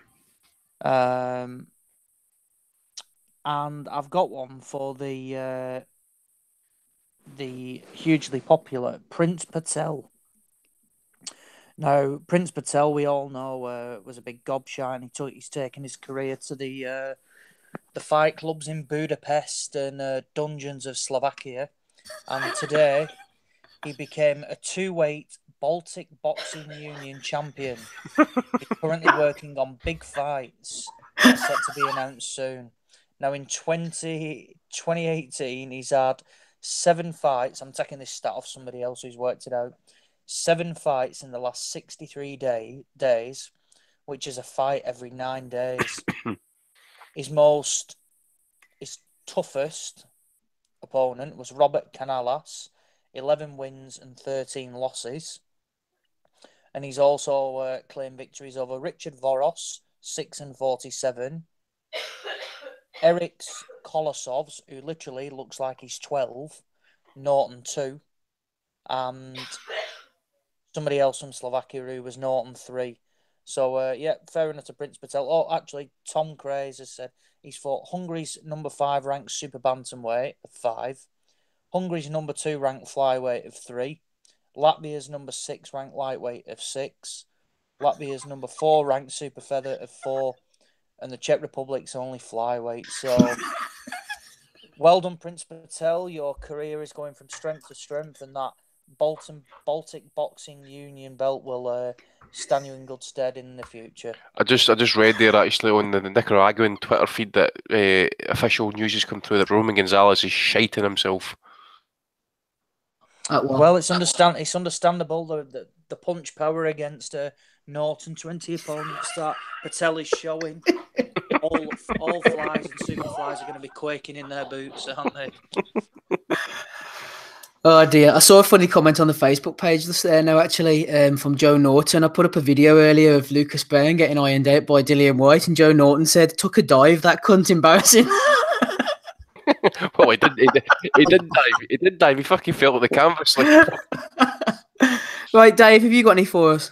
Fucking dive bombed. Any others, boys? Quickly, let's get out of here. I have a belter. Go on. This guy, the YouTube channel is Casual Boxing Talk. I don't know if you've seen him before, but he's got all the hot takes on Jamel Charlo versus BROWNE and whatnot. But he's obsessed with, I've seen him on a couple of different channels. He's obsessed with the fact that he thinks Errol Spence is a weight cheat, a weight bully, and that he weight bullied Lamont Peterson and it was unfair and that. So some news came out, I don't know, whatever, but that he wasn't on the Nevada program and all that. So he starts saying, oh, he's a weight bully, he's a weight cheat, la la la. Then he turns up at the gym where Errol Spence trains and wants to spar him. So go around with the camera, I have to send it to you. So go around with the camera asking everybody where's Spence because I think I could beat him and all. He's a weight cheat. And he's not like that Sim Putton, is he, Rob? Who chases like Deontay Wilder about and stuff. No, not that. No. This guy seems like legit semi with it, but he's like so he says he wants to spar Spence. So then he finds out on his travels that Spence has knocked out Charlo in sparring down at this gym, and then he kind of like bottles it, but then he's like, I knew he was weight cheating. Charlo, so very good. What do you call him again? Post a link for that, mate. Aye. Boxing Talk. Hold on, I've said it. So. Right, he sounds like that mentally ill kid from $1 Million Baby who kept wanting to challenge Tommy Hearns. I've got one more as well. The WBA president just released a statement, some comments saying that this trial that Canelo is going on is unfair and he's innocent. So I think that says it all about the way the governing bodies stand on Canelo's clenbuterol claims. here, this is actually a really interesting point. You've mentioned this about Suleiman because they've done this. If you remember before the first Golovkin Canelo fight, Canelo wasn't paying he wasn't going to accept the WBC belt if he won the fight, and there was still some sort of contra attempts between Suleiman and Canelo. But now they seem to have ironed everything out, and it's all hunky dory, it's all cushy. And lo and behold, Mauricio Suleiman is defending. Canelo could turn around and murder someone tomorrow, and your man would still be defending them. It's crazy. He should stick with it. I remember Marco Antonio Barrera, wasn't it, after he beat Morales for the second time? He had some beef with the WBC and he refused to take the belt. He said, "Now stick your belt up your arse." And then Morales ended up fighting again against somebody who I can't remember for the vacant belt because Barrera just refused to take it. Anyway, there was a racial undertone there as well, Steve, because the Suleimans, like Morales, were those sort of native Indian Mexicans, right? And Barrera was sort of middle class kid from Mexico City. And so Suleiman had there was a sort of people, I remember reading people saying there was some sort of weird sort of affinity between Suleiman and Morales that made them favor, and it made Barrera, hate them even more, I don't know. Yep, Rob's dog agrees. Right, let's go for it. Fuck that dog. Right, I was gonna pick between. I don't know whether to go to Talk Sport. I hate that Adrian Durham, or I might go for the knowledge. It's gonna have to be the knowledge for me this week, Andy. What do you reckon? Definitely the knowledge, mate. He's surpassed himself of being the absolute fucking non-knowledge person that I know, and just to top it off, to call himself Master Knowledge on Twitter as well. It just says it all. Guy's a fucking tit. He's a master hater. Right, get on with it, Dave. What do you reckon? Who are you going for this week? I don't want to give Spencer X the satisfaction of knowing that he's trolled us, so I don't want to vote for him. I'm going to vote for Max Kellerman. I don't know. First of all, what does he even mean? Joseph Parker becomes like Mike Tyson when he's overmatched? I mean, I assume he's trying to compliment him by making that comparison, but every time Mike Tyson was overmatched, he lost. He was like the bully mentality. He crumbled at the first sign of, well, not the first sign, but before too long, he would crumble mentally at the first sign of duress. Yes. Apparently last night, Dave, Max was comparing that fight with Lewis Schmeling.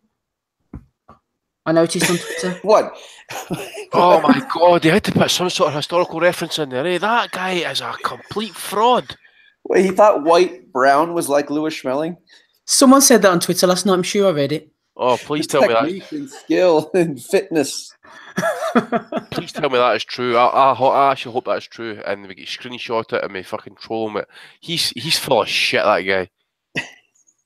So you're going for Kellerman. Me and Andy are going for Fearon. Who are you going for, Dominic? I'm going for Spencer for the comparing White to Larry Holmes, and also says Steve, I thought the best comment of the whole week. I saw this last night. I think it was your man Donnie Robson. I think it was him, but he described Lucas Big Daddy Brown as a beige fleece away from being Dan Raphael. That was my favourite. Like, that fleece would drown Brown. What do you think, Donnie? Who are you going for? Yeah, that's great. I'll go for Spencer. Oliver? Spencer, definitely, but a special mention to the number one flyweight in Slovakia and Hungary at the moment, and that is Prince Patel with his Baltic boxing belt. Rob, final one to you. It looks like it's going to be Spence. I have to give it to the guy who wanted this power. That fella, like, God. Yeah, it's a tough week, Rob. Any other week, this guy could have been nailed on. With hard work and dedication or medication, he could be in line. Yeah, no, definitely. I just wanted the Dave for one of them guys to take him up on it. I thought Wilder was pretty funny when he went for Charlie Zelenoff at that time. That was hilarious. But he can probably land clean on Zelenoff, didn't he? So you're lucky I'm a nice dude. Yeah, exactly. He was probably only going about 50%, and he dropped them right on his ass. But I think that Zelenoff ran out of the gym. Wilder turned his back. Zelenoff whacked him in the back of the head and then ran out the door claiming victory. 47-0, baby. He always carries some shitty belt around. Right, let's get out of here. We've finished up. George Atwell did send in a lightweight question, but I'm going to keep that for a quieter week and do it justice, I think. Next week, I assume, Donny, we're going to go post-fight. What do you reckon? You going to be there? Oh, I'll try to be. I was just going to ask, when does anybody know when the NSAC has the hearing for Canelo? It's actually 3 weeks before the fight, so they're not going to be suspending that fight. It's just lip service. Bob Bennett's a disgrace. If his fight goes ahead, he needs to be fucking hounded out the sport. The commission needs to be shut down. Dana White, UFC, he's made comments in the past about the judges.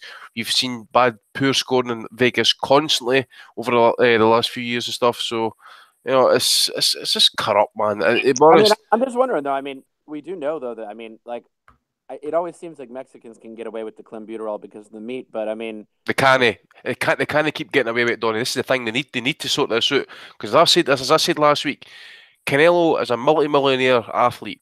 He should have the best chefs and dietitians monitoring what he eats. And Callie Sörlin made a good point, and I didn't pick up on it straight away, and I should have been a Kessler fan.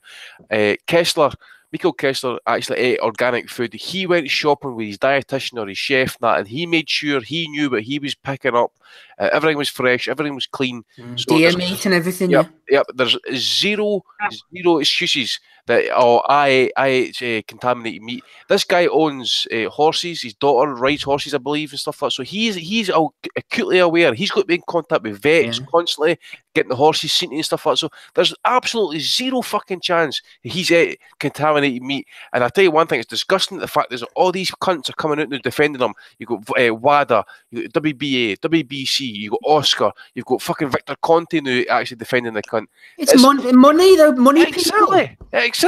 It's everybody who's actually got to stay. And I'll tell you one thing, I don't know if we didn't mention this actually, but Golden Boy, was it released last week or last year or the year before? It actually broke down their actual income, and it's all related to fucking Canelo's fight with Floyd.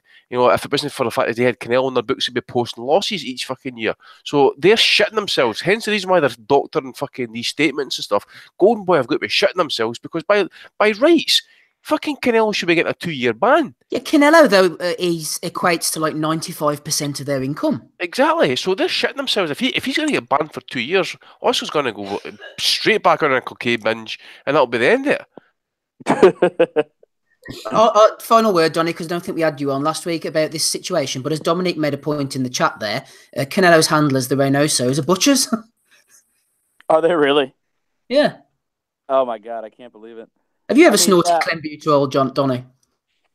Yeah, I mean, I know the Mexican national soccer team had gotten they all popped for clenbuterol or whatever, and you know five of them did at the CONCACAF, I think. Oh, it was 5. Okay, I thought it was all, but yeah, but I mean, yeah, Andy's right what he's saying. I mean, it does seem weird that we would have lost Donny there. No, I said it does seem weird that we would have one rule for athletes who. It does. Sorry, can you? Not very well. You need to get Gabe's mic to improve yourself. He keeps muting himself. You okay, Donny? You having a stroke? No, keep getting someone trying to FaceTime me, and I keep saying no. No, what I was going to say is it seems weird that we would have one rule for athletes that can afford elite dietitians and and high quality meat or whatever, and another rule for people who don't. But I mean that does seem kind of weird. But at the same time, I mean, Andy's right. I mean, you would think though that the risk of popping for clenbuterol would be something that you'd want to avoid, and you certainly have the money and the resources to avoid it. So why not avoid it? It does seem like a very convenient excuse that they could use.